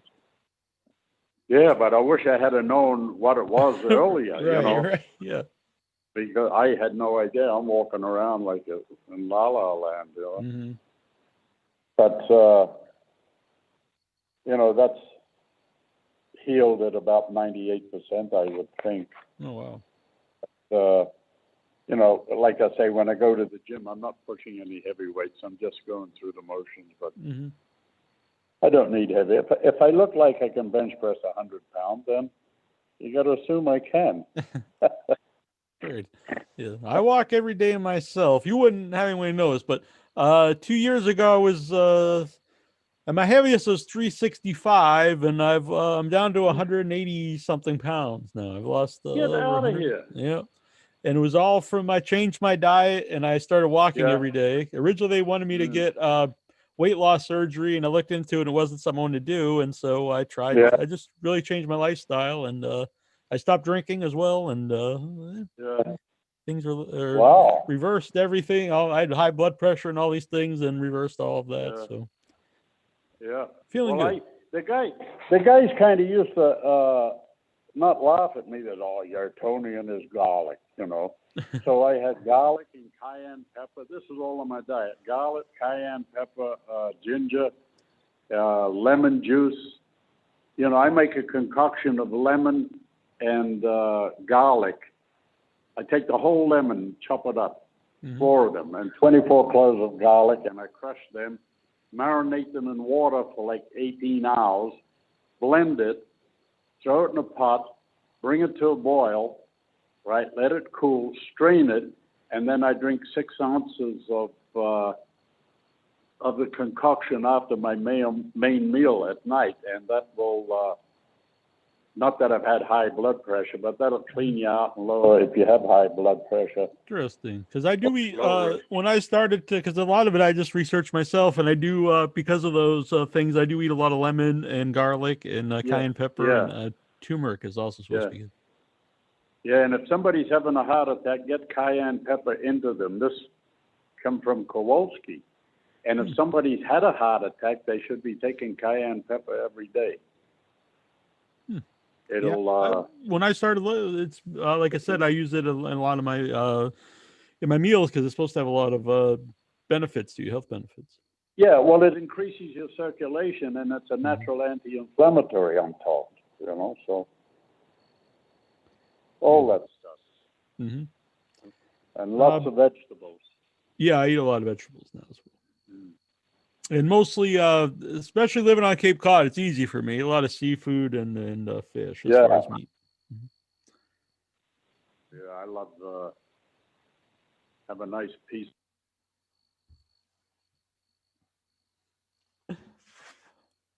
I told him I was going to wrap up. I should have done it quicker. I'm sorry, Mr. Garea. We'll get him back on here, and I promise we'll wrap it up. But we're talking about fish. I'm a scallop guy, a lot of sea scallops. But yeah, good fish here. I like codfish, haddock, any kind of white flaky fish. Good by me. Monkfish is good. Again, thanks, Mr. Garea, for putting up with the technical problems. When we get back, we're gonna wrap up the interview. I might review a little bit of wrestling real quick after that, and then we'll probably call it a show for this week. And next week, hopefully, all the weather will be fine, and we'll have smooth sailing and no issues. But thanks, Tony, for putting up. And thank you for everyone here in the chat room. I know it's been on and off with losing connection, but I think we're going okay now. Here we go. All right. And this time I promise I won't keep you long. We'll wrap up the show. But thank you for calling back in, Tony. Okay. I don't know what the hell happened. I'm just holding the phone. That's it's a curse show, but we're getting through here. So let's ask a couple more here. People sent in. Bill wants to know, what are your thoughts about the good Dr. Jerry Graham? Well, I never ever got to meet the good Dr. Jerry Graham, but I heard, you know, he was a very intelligent guy, but he had a problem with alcohol, you know, which was his downfall. And he was in the military, and very important part of it, I heard. But I never met him. Yeah, unfortunate. And Marty wants to know, what's the best road meals in town? The best road meal? Yeah. Oh, well, I like. I guess when you're on the road. I like an omelet. I like an omelet at the New England diner. cheese and mushrooms with. Sounds good. Yeah, feta cheese with spinach and mushrooms and olives. Yeah. Mm-hmm. As a matter of fact, for breakfast, I have brown rice and 3 scrambled eggs. I mix them all together, and that's my breakfast pretty much every morning. All right, sounds good. I eat a lot of. I do egg white omelets, but yeah, I like omelets with tomato and spinach and. Yeah, it's good. All right, very good. All right, well, I appreciate you doing this. I enjoyed it a lot, and sorry for any technical issues, but I appreciate you putting up with all of them. Oh, that's all right. Not a problem, Neil. Good. Have a good night. You as well. Take care. Okay. Yep. Bye. Bye. Bye. All right, very good. Tony Garea. Sorry for any technical issues. I'll try to edit them here. I think there's an editing platform here on YouTube. We'll test it out. If not, I'll edit it myself and put the show up. But anyway, big thank you to Tony Garea. A big thank you to his wife, Merci, for setting it up.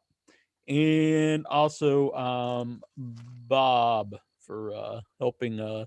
He set up the last show we did with Bugsy McGraw. He's also got a lot of cool guests coming up on the show for us. I think I went over some of them. But anyway, go over and join our Facebook group. It's facebook.com/group/IWatch Wrestling. Subscribe here on In Your Head. Hit the bell icon so you get the notifications. I'm also started to put up a picture and a link every time we have a new interview scheduled, so you can find that out. And when you see that, so you'll see a picture, like you said, for the Tony Garea one, and you click set reminder, and it'll give you a countdown all week until the show. Pretty sweet. All right, so I had mentioned you because people know I don't watch a lot of current wrestling. It's just not for me. And I'm not a guy who likes to come out and just want to trash anything. So I just stopped watching it. But I grew up a huge wrestling fan, as people know. But the good, fine people of the Headyverse out there donated money because they wanted to hear me review Raw. So I watched Raw this week. It was the second night of the draft. I took notes. I'm a professional here. This is for Stephen Butler. Send me money to review Raw. I'm not saying you got to send me money, but if you do, I'll do something for you. By the way, if you enjoy the show and want to help out, we have you can PayPal. Links on the website. If you send a super chat, any money tonight over $10, because they take 30%. So but $10 or more, I will send you an autograph photo of myself. Jackie Jones autograph photo. I'll sign it to you, personalized, however you want. $10 or more. Just do it up in here and then email me your address at iywrestling@gmail.com. All right. So Raw. I got my notes here. Somebody looking at my notes. So it was the night of the draft. We had the chief ambassador, the chief brand officer, I'm sorry, of Raw. Stephanie McMahon came out. So we had a promo with Randy Orton and Drew McIntyre, which they're the last pay-per-view I saw, they had the ambulance match, which was I thought was a blow for their feud, and I thought it was pretty well done. I actually really liked the last pay-per-view. I talked about not liking modern wrestling, but I really did enjoy the last WWE pay-per-view. Excuse me. And I thought that was the blow-off because it was an ambulance match. And they also, I liked that it was a callback to all the legends that Randy Orton had beat up. And so they all came back and got their revenge on Randy during the ambulance match, which I thought was fun. I like that. So anyway, here were the first round of the second night of the draft. All right, first of all, I'm going to just talk about the draft real quick. If you're going to do a brand split,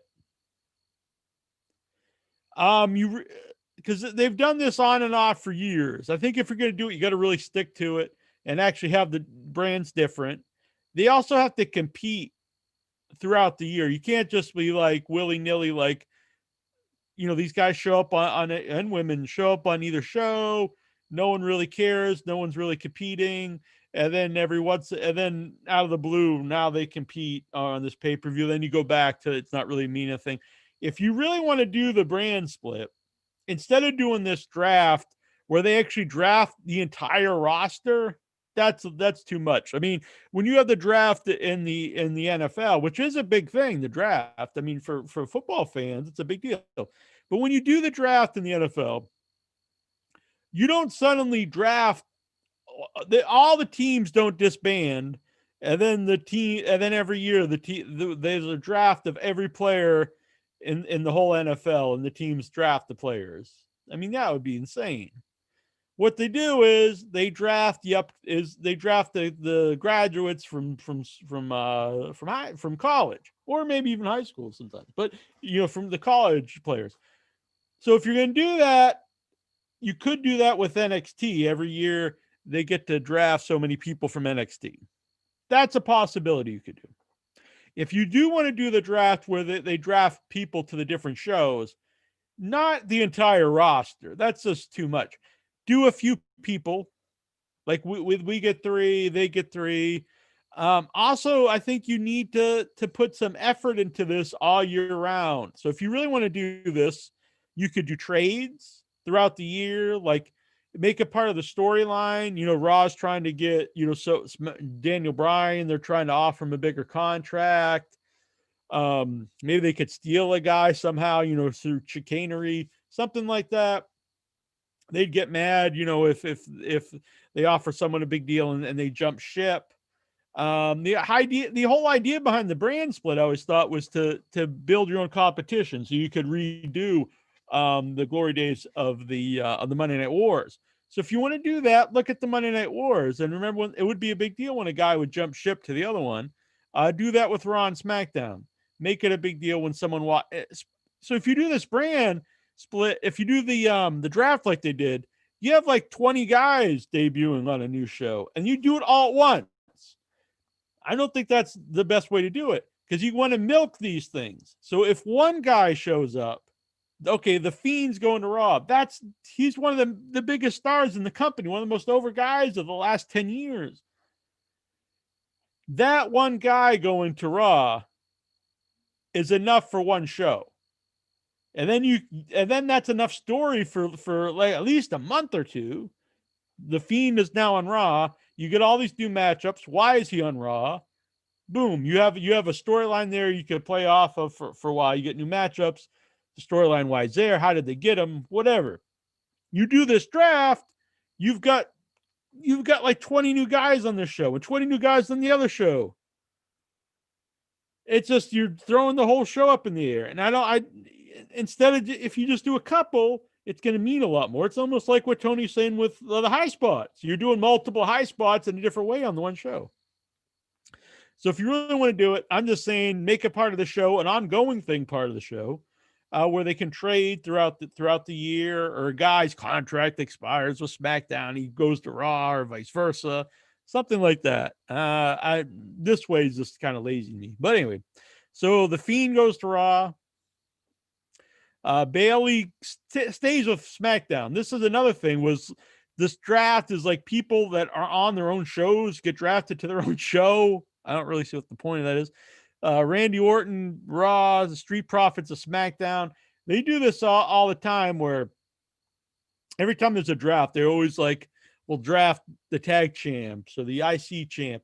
And then, the next night that if the IC champ is drafted to the one show, then either the US champ will be drafted to the other show, or the US champ will lose the title to a guy who's drafted, or lose it to a guy that's on the other show. They do it every time. So apparently I did miss SmackDown, but so they split up New Day. Xavier Woods and Kofi Kingston won the tag belts on SmackDown.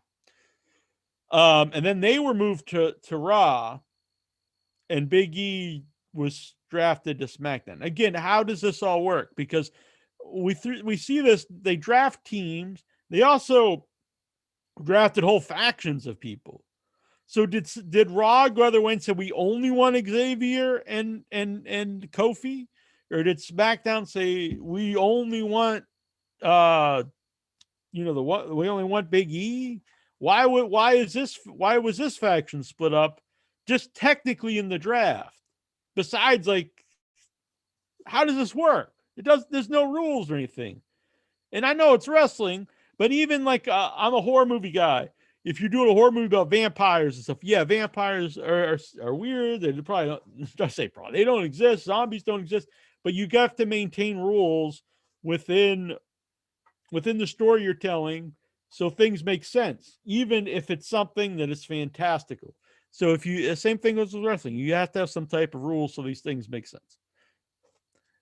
Street Profits go to SmackDown after we knew that New Day went to Raw. So I saw that coming.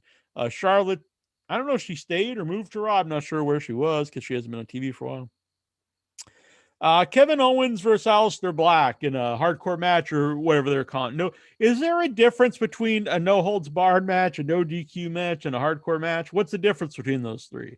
Why not just call them one thing? But whatever. This was actually an excellent match, I have to say. It's really good. I haven't watched WWE for a while. The TV, I've watched the pay-per-views, but so the Thunderdome, it's still distracting to me. The faces on the computer screen in the crowd, but not quite as much as it was originally. I don't know. They might have. I remember when it first started, they were so bright, or maybe I've just gotten a little used to it. I also do think they have been doing a better job with the fake crowd noise. It does seem a little more natural. It used to just be this, and it didn't sound right. But at the same time, when you catch yourself and you notice that it's a fake crowd, it is very distracting and it puts you off. It's like they're chanting, at that point, yes, yes, yes to Daniel Bryan, or they're chanting New Day rocks, but it's piped in. And there's just something, even though it, I can't lie, it's better than silence. There's just something off about that because they're not really doing it. And then it's funny because there are some matches that didn't have a lot of heat, and I'm like, well, why didn't they just put more? Did they not want this match as over as the other matches?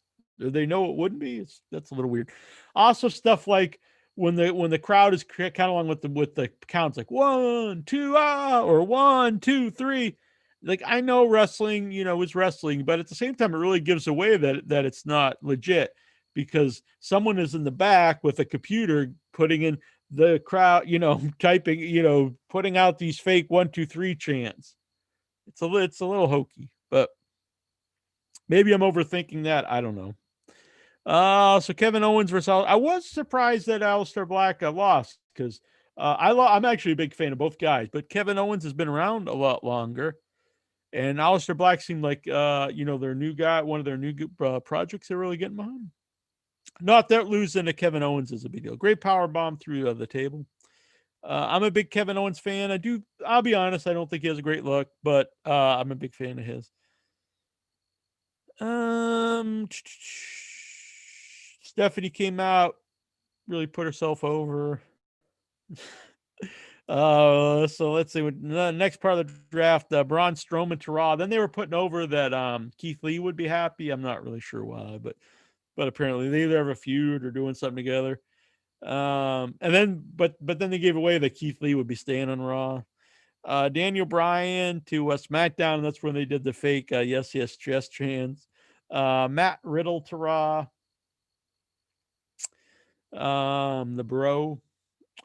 Kevin Owens to SmackDown. So it's interesting. They put Kevin Owens over, then he moved to SmackDown. Jeff Hardy to Raw. I've always been a Jeff Hardy fan, but something that Jericho is great at, honestly, is reinventing himself. He's been around as long as Jeff Hardy, but he's always changing his character up. And it's something that Undertaker would do. But the thing with Jeff Hardy's basically been the same guy now for 15 years. And you just get tired. You see the same guy on there all the time. We had Miz TV. It's kind of weird they call it Miz TV. And when it's Miz and Morrison, it's kind of demeaning to Morrison. So then, wow, I was putting over the women's division with Tony Garea, and it is something I do like. I think Asuka's great. Charlotte Flair, a lot of the women. I like Sasha Banks. I like Bayley. But I actually like Mandy Rose too. But Dana Brooke, I'm sorry, Dana Brooke, you're not good. Lana is an excellent manager.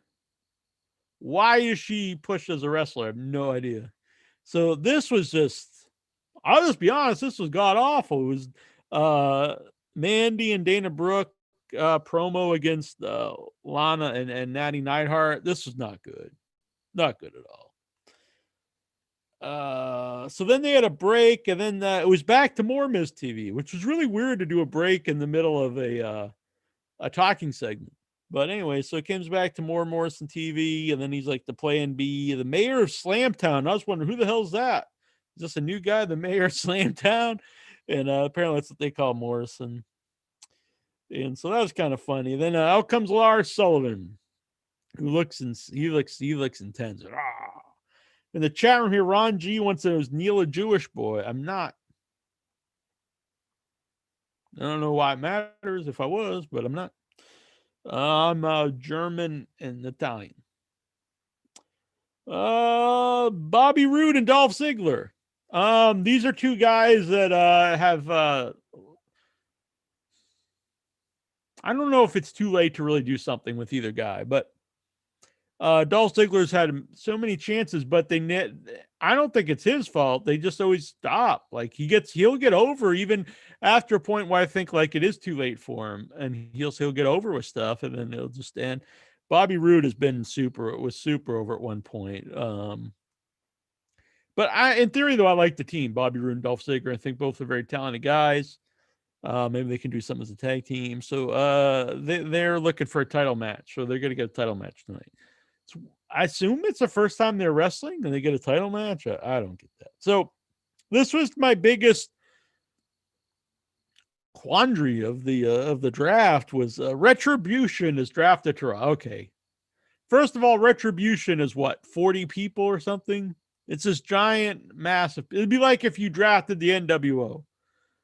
Even more, because they have like the 4 main people. It's like Crowbar and Nail Biter and Tallywhacker and who's the other one? Like I don't know, Ding Dong or something. So they have this group of people. And then they have like 50 other people, and now they're also led by Ali, who didn't get a cool name. He's not, Stiletto or Bomb or something. So he's Ali, and then there's like 4 other people, and then like 50, mass people. So first of all, you can't draft all 3 of New Day. But you can draft, 48 people of Retribution. That makes no sense. Another thing that makes no sense, Retribution is a group that said they want to destroy the WWE. They're like terrorists. They're terrorists of the WWE. Why would one of the brands draft them to their show? This makes no sense. No sense. No sense. It kills the gimmick. It makes no logical sense at all. They're supposed to be guys that, I know they were given a contract. That makes no sense. Why would they give terrorists a contract? If I go and invade the store down the street, they don't say, if I go rob the store down the street and start harassing all the people, they don't say, okay, well, now you got a job. It makes no sense. Lars Sullivan to SmackDown, Keith Lee to Raw, King Baron Corbin to SmackDown, and Alexa Bliss, who's, I didn't know that she's like a witch or something now. She went to Raw. Seth Rollins. I don't know what he was talking about, because I actually miss Seth Rollins. I like Seth Rollins, but this gimmick is not good. He does these really bland promos, like he's trying to be a preacher, but like not an exciting preacher. He's just like very just monotone and boring. AJ comes out, fights with Hardy, and then and Jeff Hardy's like, let's do a triple threat tag team match. But there's only 3 singles wrestlers, so I don't know what he meant. But anyway, it led into Jeff Hardy, AJ Styles, and Rollins. And for some reason, I thought this was for the IC title, but none of them are the IC champ, apparently. So I don't know what the hell I'm talking about. Sami Zayn's IC champ. So, it's a good match, honestly. I mean, it's going to be rough to be bad with Seth Rollins and AJ Styles and Jeff Hardy, Seth Rollins, AJ Styles. Yeah. I mean, these guys are going to be good wrestlers. These guys are good. What can I say? So this was an excellent match, really. If there was some like actual point behind it, like if whoever won went on to do something, that would be. It's weird to do like this epic match that has no consequence. So it's like it went like multiple segments. There was no reason besides they just came out and started fighting each other. I didn't get it. And then to do this giant long match, and then Elias just comes out and smashes Jeff Hardy. But so it's really like this match. It's building up to Elias, I guess, going to feud with Jeff Hardy. I don't know.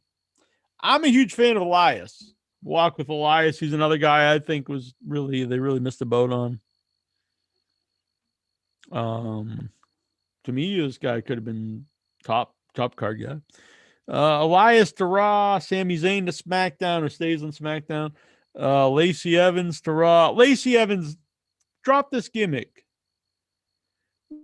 When is the last time someone was a Southern Belle? What is that from, like the Civil War? Who uses the term Southern Belle? This is like something people talked about in the 1800s. And her real story is much more compelling. She fought in the war. She has a family. The real character is a much more interesting character than the fake Southern Belle from the 1800s. Just, you told her real story. Why is she this person? Why is she a former military person who has a family and then pretend she's, this Southern Belle from the 1800s on TV? It makes no sense. And her actual character, her actual story is a gimmick, even though it's real, but it's an actual character and that people can relate to and get behind.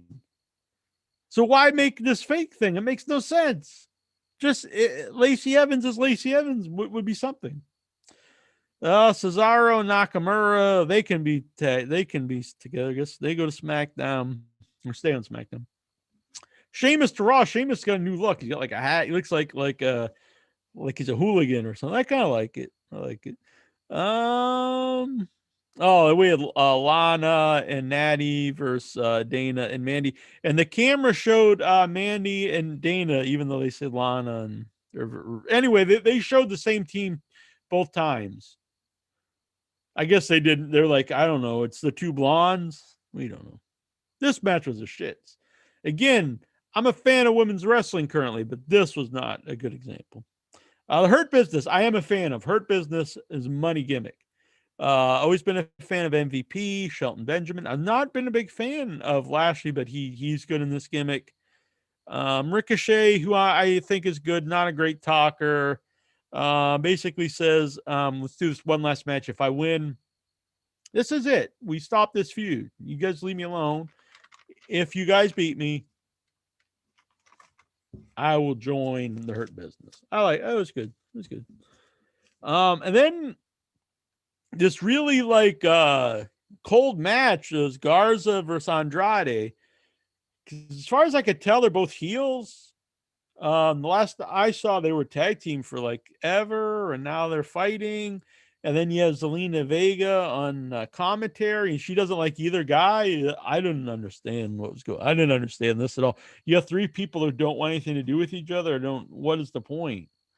And again, Zelina Vega's a great manager, a great mouthpiece for either of these guys. Why do they? It really reminds me of the 90s when all the women had to be wrestlers, like in late, kind of a Vince Russo thing where all the women had to be wrestlers. And some people are should just be a manager. There's nothing wrong with that. Lana and Zelina. I do think Zelina Vega is better than Lana in the ring, but I think both are more useful as managers. Angel Garza won. The lights go out and Alexa Bliss, she's now there and she's a creep or something. I didn't understand. Her and the Fiend, they're referred to as the Twisted Union. So then we had Nikki Cross goes to Raw. Dolph Ziggler and Bobby Roode to SmackDown. R-Truth to Raw. Apollo Crews to SmackDown. Doesn't he get drafted every time they have a draft, I think, Apollo Crews? And then Dabakato went to Raw. That's a bad name, Dabakato. Xavier and Kofi versus Roode and Dolph Ziggler with the fake New Day Rocks chant. Very good matchup. I'm a fan of both teams. It's weird. They put Dolph and Ziggler together for the first time. They get a title match in their first match and lose in their first match. You had like 3 months of story in one match. Elias promo. I'm a big fan of Elias, as mentioned. So we had Hurt Business versus Ricochet. Really good stuff. I don't know why Ricochet was wrestling with a chain around his neck. Probably doesn't seem too smart. Really just an exciting match. I really dug this. And I thought that the finish was cute. So they, I believe it was kind of an Eddie Guerrero kind of finish. Through the MVP throws the chair in to Ricochet to get the victory. Ricochet then pretends that he got hit in the head, which results in the DQ when the ref turns around. It was cute. I liked it. All right, so then we went to at this point when they come back to the draft and they announce Titus O'Neil. I'm just like, come on, guys. Are we literally going to go over the entire roster? Do we really need to know that Titus O'Neil was drafted to Raw? When's the last time Titus O'Neil's done anything? Never mind anything. Oh, I don't think he's ever done anything. It's over. But when's the last time he's done anything? Why would we need to know he's been moved to Raw? And then Carmella to SmackDown.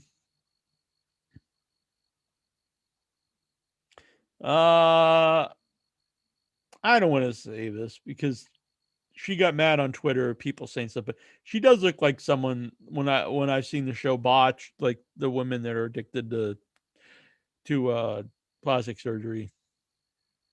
Peyton Royce to Raw. Aleister Black to SmackDown.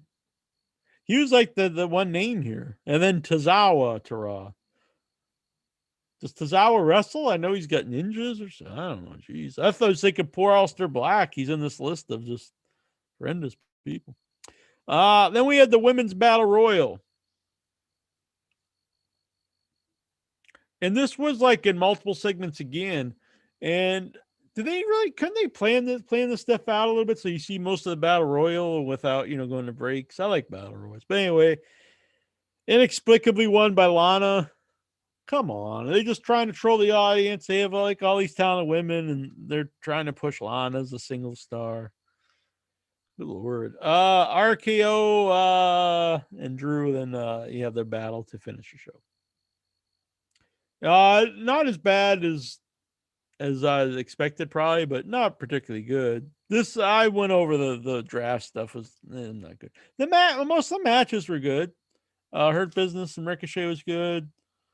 Xavier and Kofi and Roode and Dolph were good. Garza and Andrade, I just wasn't really interested. I guess it was kind of a mix of like some good matches and some pretty poor stuff, but some really good stuff though. I mean, I'll give it a shot again. A non-draft show is going to be a better example of what's actually happening on the show, I guess. These drafts on this. So, and then they said that they're going to announce more people on the website for the draft. Like, wouldn't Titus O'Neil been one of those guys? Like, why would they even bother mentioning Titus O'Neil and Tozawa and Peyton Royce are going somewhere? So what happened to did the other woman with the Iconics? Did she get drafted? Or are they just telling you we only care about Peyton Royce? Let's see. Up to 50% off shirts and stuff, by the way. Let's see. Where is oh, here we go. See all the results from the draft. I'm going to WWE.com. I'll get everyone's name. All right, so round one, The Fiend. Yeah, we saw this stuff. SmackDown.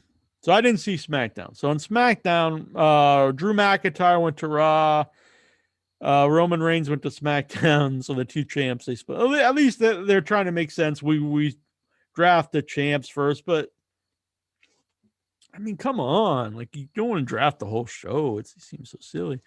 Women's champ Asuka to Raw. SmackDown got Seth Rollins. So I guess that's a pretty big, jump. Raw gets all the Hurt Business. So they got Bobby Lashley, Shelton Benjamin, Cedric Alexander, and MVP. That's 1, 2, 3, 4 guys. That's fine. But New Day is, I mean, I'm not saying you can't split up New Day, but stuff doesn't make any logical sense. Round 2, AJ Styles to Raw. SmackDown, Sasha Banks. So she stays on SmackDown. Raw got Naomi. Interesting. Did they split up the Usos? I mean, did she split up her husband? Split up their husband? That's weird. SmackDown, Bianca Belair, I guess, is moving to the main show. Raw got Nia Jax and Shayna Baszler, the women's tag champs. Raw kept Ricochet. SmackDown got Jey Uso. So I guess they split up the Usos. Raw, Mandy Rose, SmackDown, Dominic and Ray. So father and son, they have to stay together. There's no rhyme or reason to this. Raw, The Miz, and John Morrison. So I guess the other Russo didn't even get drafted. Weird. Raw, SmackDown, Tag Champs, Kofi Kingston, Xavier Woods, Big E to SmackDown. Raw got Dana Brooke. You would pick Dana Brooke that early in the SmackDown, Mr. Money in the Bank, Otis. Raw got Angel Garza. Raw also got Humberto Carrillo. Why didn't they just say we want all the Mexicans? SmackDown got Murphy. Oh yeah, because he's going with so they're going to continue the Murphy and Seth Rollins thing. Raw got Tucker, so they actually split up Otis and Tucker. I don't see anything in the future for Mr. Tucker. Apparently, that's sad. Poor Tucker. SmackDown got Kalisto, so they split them up too. And Raw got Drew Gulash. It's Jerry Vittetto. You're excited. Did they not? Do they have everyone else? Oh, here we go. We do have a couple network exclusives. I guess they just announced them today. Today. Yesterday, I guess. No, today. Breaking news. Raw got Grand Metalik and Lindsay Dorado. So where did the other guy, did I say, go? Kalisto went to, so Kalisto, they're splitting up. Kalisto, they're trying to make the single star. He's going to be the HBK of the Lucha House Party. He's on SmackDown. And Grand Metalik and Lindsay Dorado to Raw. And here's some shocking news. Shorty G was drafted to SmackDown. That's right. The Shorty G. Huh.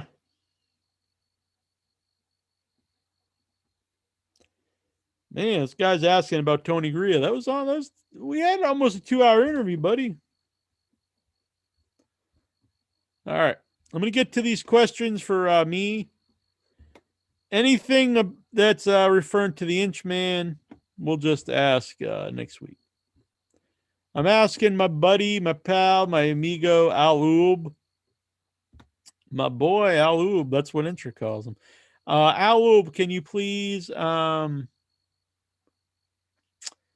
archive the questions for Incher, and we'll save them for next week. Maybe not. There's 70. I don't know. We'll ask as many of these as I can. Let's get to these. Sorry, I'm not taking calls. I'm having some technical issues with the show tonight. But we'll be back to normal. I might be doing a live show tomorrow night too. All right, Vic Schiavone after following AEW Dynamite. Vic Schiavone, do you think Asuka will keep the streak alive by putting Lana through a table next week on Raw? Sure. Dobbs, can we convince Lexar to join Facebook and the In Your Head page? Do it up, Lexar.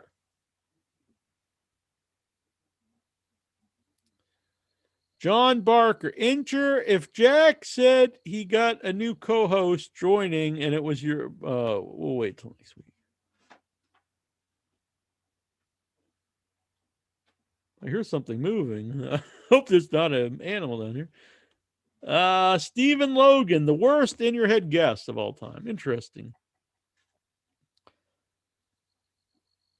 White Trash, Johnny Webb. The Pits. Best festival or convention attended? We always had fun at the at Fan Fest. I mean, the guy ran it's a scumbag, but we have a lot of great memories and met a lot of great people at him. So I have to say Fan Fest. As far as horror stuff, it's more of a Without Your Head question. So tune in to Without Your Head. We just did a live Without Your Head earlier today, and Thursday there'll be a live Without Your Head. I'm not sure who the guest will be yet. Joe Bob Briggs will actually be on next week. Best wrestling shows attended. Really any honestly, AEW show I went to this year in Chicago. I think AEW put on the best live show I've ever been to. Stephen Butler, do you think Nia Jax hitting the Samoan drop on Lana should be a weekly segment of Monday Night Raw?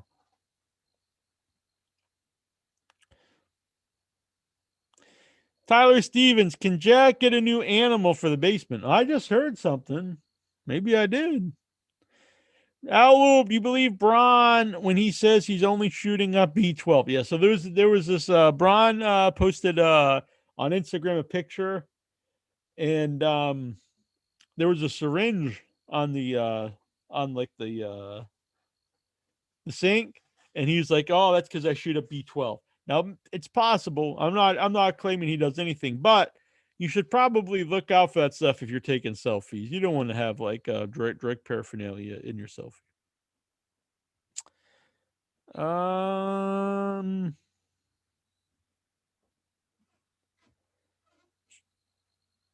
Tommy DeLuca, what's your favorite band of all time and your favorite album? I mean, when I was in high school, my favorite band was Smashing Pumpkins, and my favorite album was Melancholy and the Infinite Sadness. Danny Wagner would intershoot Al Ulb. We'll find out next week. Man,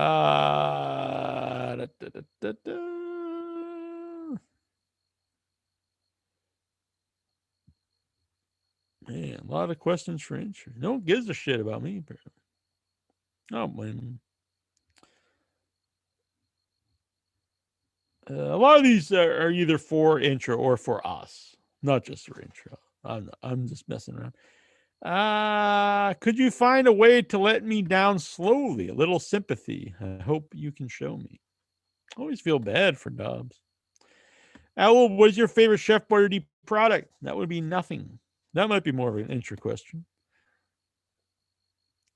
Tyler's Randy Travis a better singer than George Jones? Fuck do I know?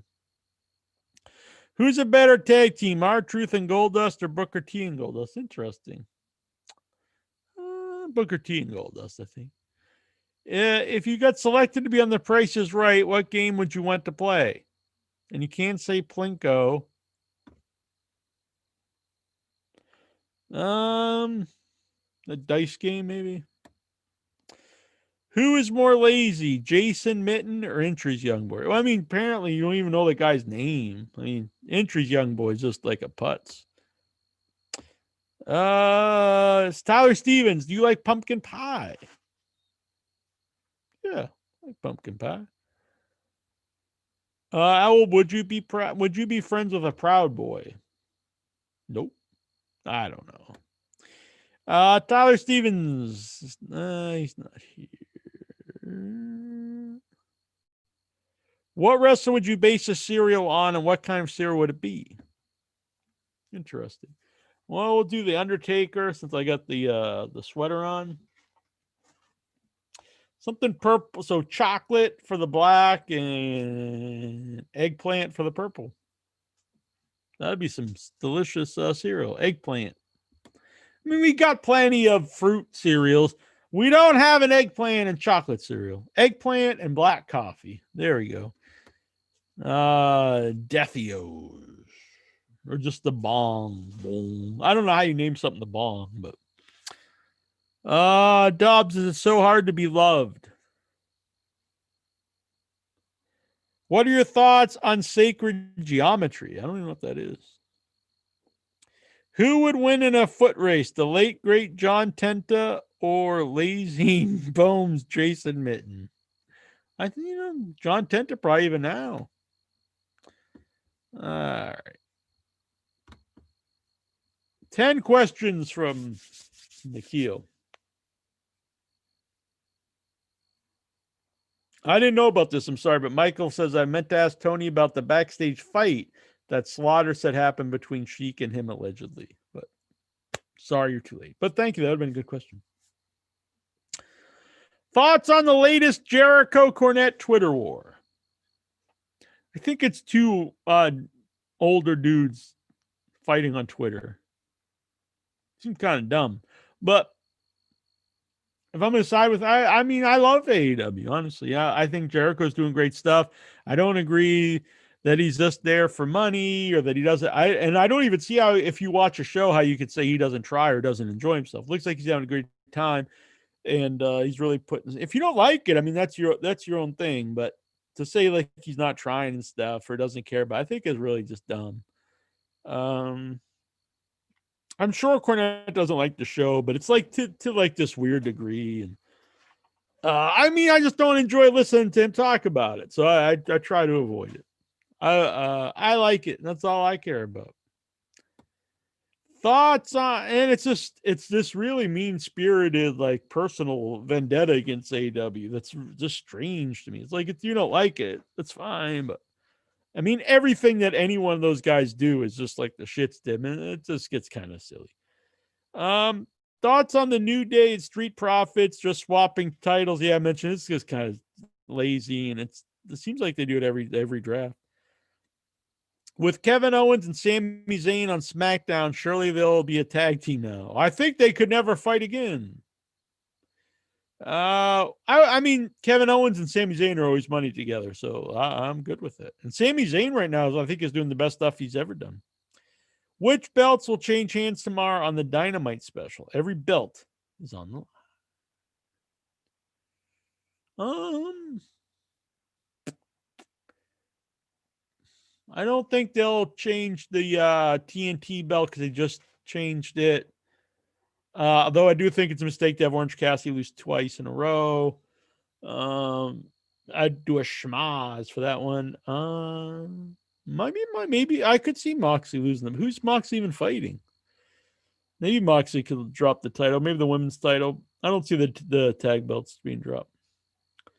It would be good though, isn't it? Best friends. I actually think they have a lot of momentum coming off the street fight, and I don't think anyone expects it. I think you could do a title change and then continue the feud and maybe have the title swap again, down the road. Something that doesn't really happen too much. I know the title swap, but they don't swap so much back and forth between the same teams. Why not? Do it up. Does Dynamite have similarities to WCW Nitro? And if so, what are they? I mean, I've enjoyed both shows. I think you get different style. You also get some different types of things going on. I like it. And you get Tony Schiavone. Better use of the legends, I think. What will MJF's big announcement be tomorrow? I don't know what it'll be tomorrow, but I think eventually he's going to be the new leader of the Inner Circle, and I think Jericho will have a babyface run, which I think would be good. Let's see. Did anyone ask Tony about Montreal Screwjob? No, we didn't. But that would have been a good question.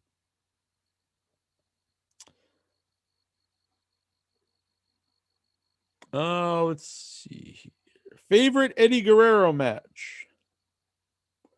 Probably something against. I remember he just had some awesome stuff in WCW. I think probably really did have a really good match with Benoit, I think, in WCW. With Florida potentially opening up, do you think WrestleMania be held in a full capacity? I think things would have to really. I don't see things being that level by early next year. Any thoughts on WWE's latest draft? I just went over it, but it's a good question. What has the Hell in the Cell concept been killed now? I think it's a mistake to have an annual Hell in the Cell. That it's like a date, because it should be the culmination of a feud, which right now I think they probably did a good job with that. But some years it's clear like it's coming up, we have to have 2 matches in the Hell in the Cell, and men and a women's match, and it seems forced. So it shouldn't be something you have every year, because then it's like we have to put a match in here. It should be a natural blow off to a feud. That's my opinion. Who is the spiritual leader of the world? Do not give into the Antichrist when he appears. Wow. I think me. I think I'm doing a good job here being the spiritual leader to the Headyverse. Did you know that 1 million years ago, people from Mars came to Earth? It used to be fun when that was a kind of those were the conspiracy theories, and only wackos believed it. You could have fun with it, but now like when half the country believes in just the most batshit crazy conspiracy theories, and it's actually legit dangerous. It's not so fun anymore. Alub, do you think the Iron Sheik has humbled and humbles others in a vicious cycle of his trauma?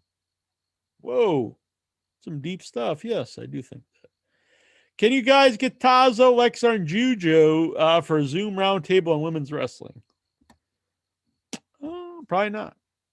Alub, who would you rather go to a strip club with, Lexar or the Songman? Huh. We'd get a bunch of songs by the Songman. That would probably be fun. Lexar, I think, would be fun until we get arrested or kicked out. Owl.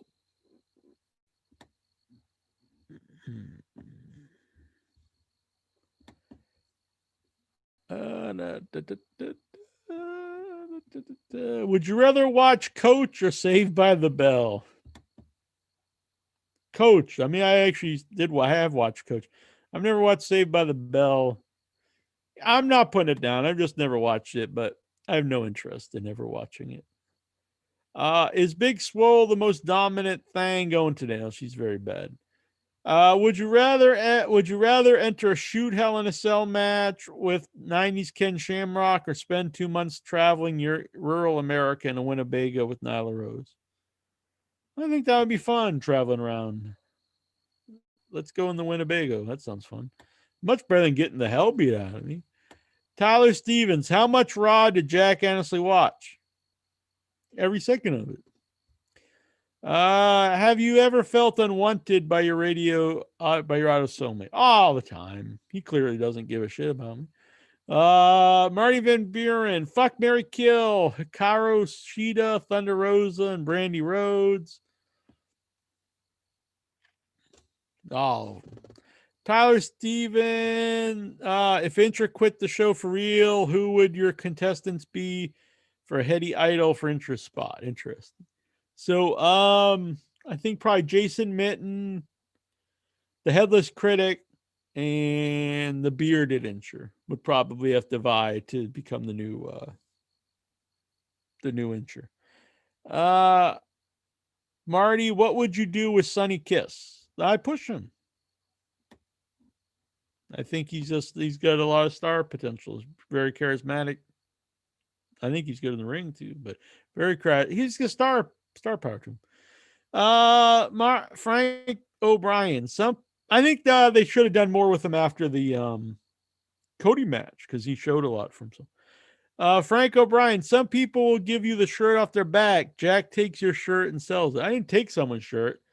It was given to me, and then I sold it. Enjoy it. Marty, do you ever wonder what kind of merchandise is on clearance sale at Impact Wrestling these days? I do. Maybe I'll go look that up after. I wonder if they still have the Jeff Jarrett guitar. Marty Van Buren, should Vampiro have been bigger in the US? Yeah, I think so. I'm a fan. You can win this on Without Your Head. It's the Vampiro documentary. My weight loss secret. I think I've been over this a lot, but thank you for the interest. Favorite video games or tabletop? Super Metroid, Zelda Tabletop game. Warhammer is cool. Do you follow New Japan Pro Wrestling? I do not. Thoughts on EC3's recent work? I haven't seen him since he left. Should Sting versus Taker have been booked? Yes. Definitely. Thoughts on Halloween Havoc name returning for NXT? I love it. I love the Halloween Havoc name. I like to see it back. I like to see it in AEW because it's Dusty's thing. But yeah, I'm glad it's being used somewhere. Thoughts on the ICW? Is that Internet Championship Wrestling? Oh, Schlack versus I don't know who the Schlack guy is. I know people are posting about Schlack versus Meng. I don't know what it is. Thoughts on WWE trademarking Livewire name? Pointless. Who the hell cares? So Joey Ryan now is suing Impact. It's really crazy because apparently in his contract, he had it put in that they can't fire him for anything he did previously. Now, why would someone put that in their contract unless they knew they did some shady stuff before going to the company? Also, if you're going to sue 3 of the 17 people accusing you of stuff, you're basically saying the other people are telling the truth. A lot of good stuff here. Thanks, guys, for sending in stuff. Well, anything we missed, we'll go over next week. I'm gonna go quick, and I'll go here since they mentioned it. Impact Wrestling. Check out the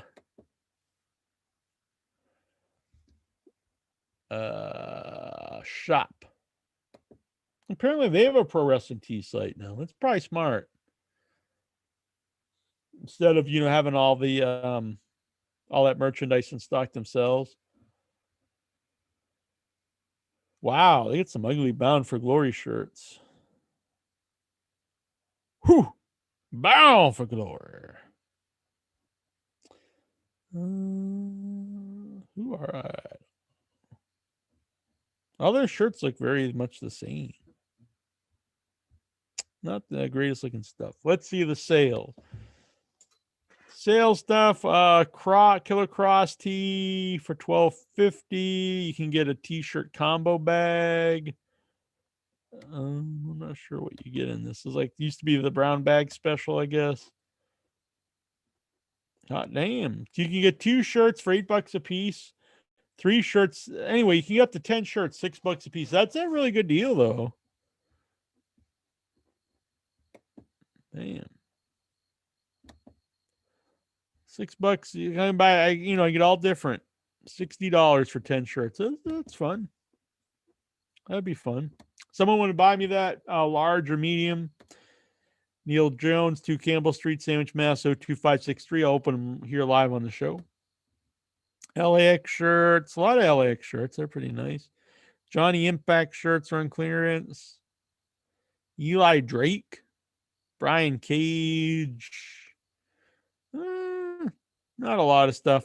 And it's not, it used to be stuff would be $1. Now it's $12.50. But honestly, that's a good deal to buy all those shirts for $6 a piece. All right. Question. I'm a huge fan of the Boogeyman. Any good merch ideas? Great question. I'll wait till next week when Intra's back. We hope Intra's feeling better. I think he has explosive diarrhea or something. He was pooping his pants.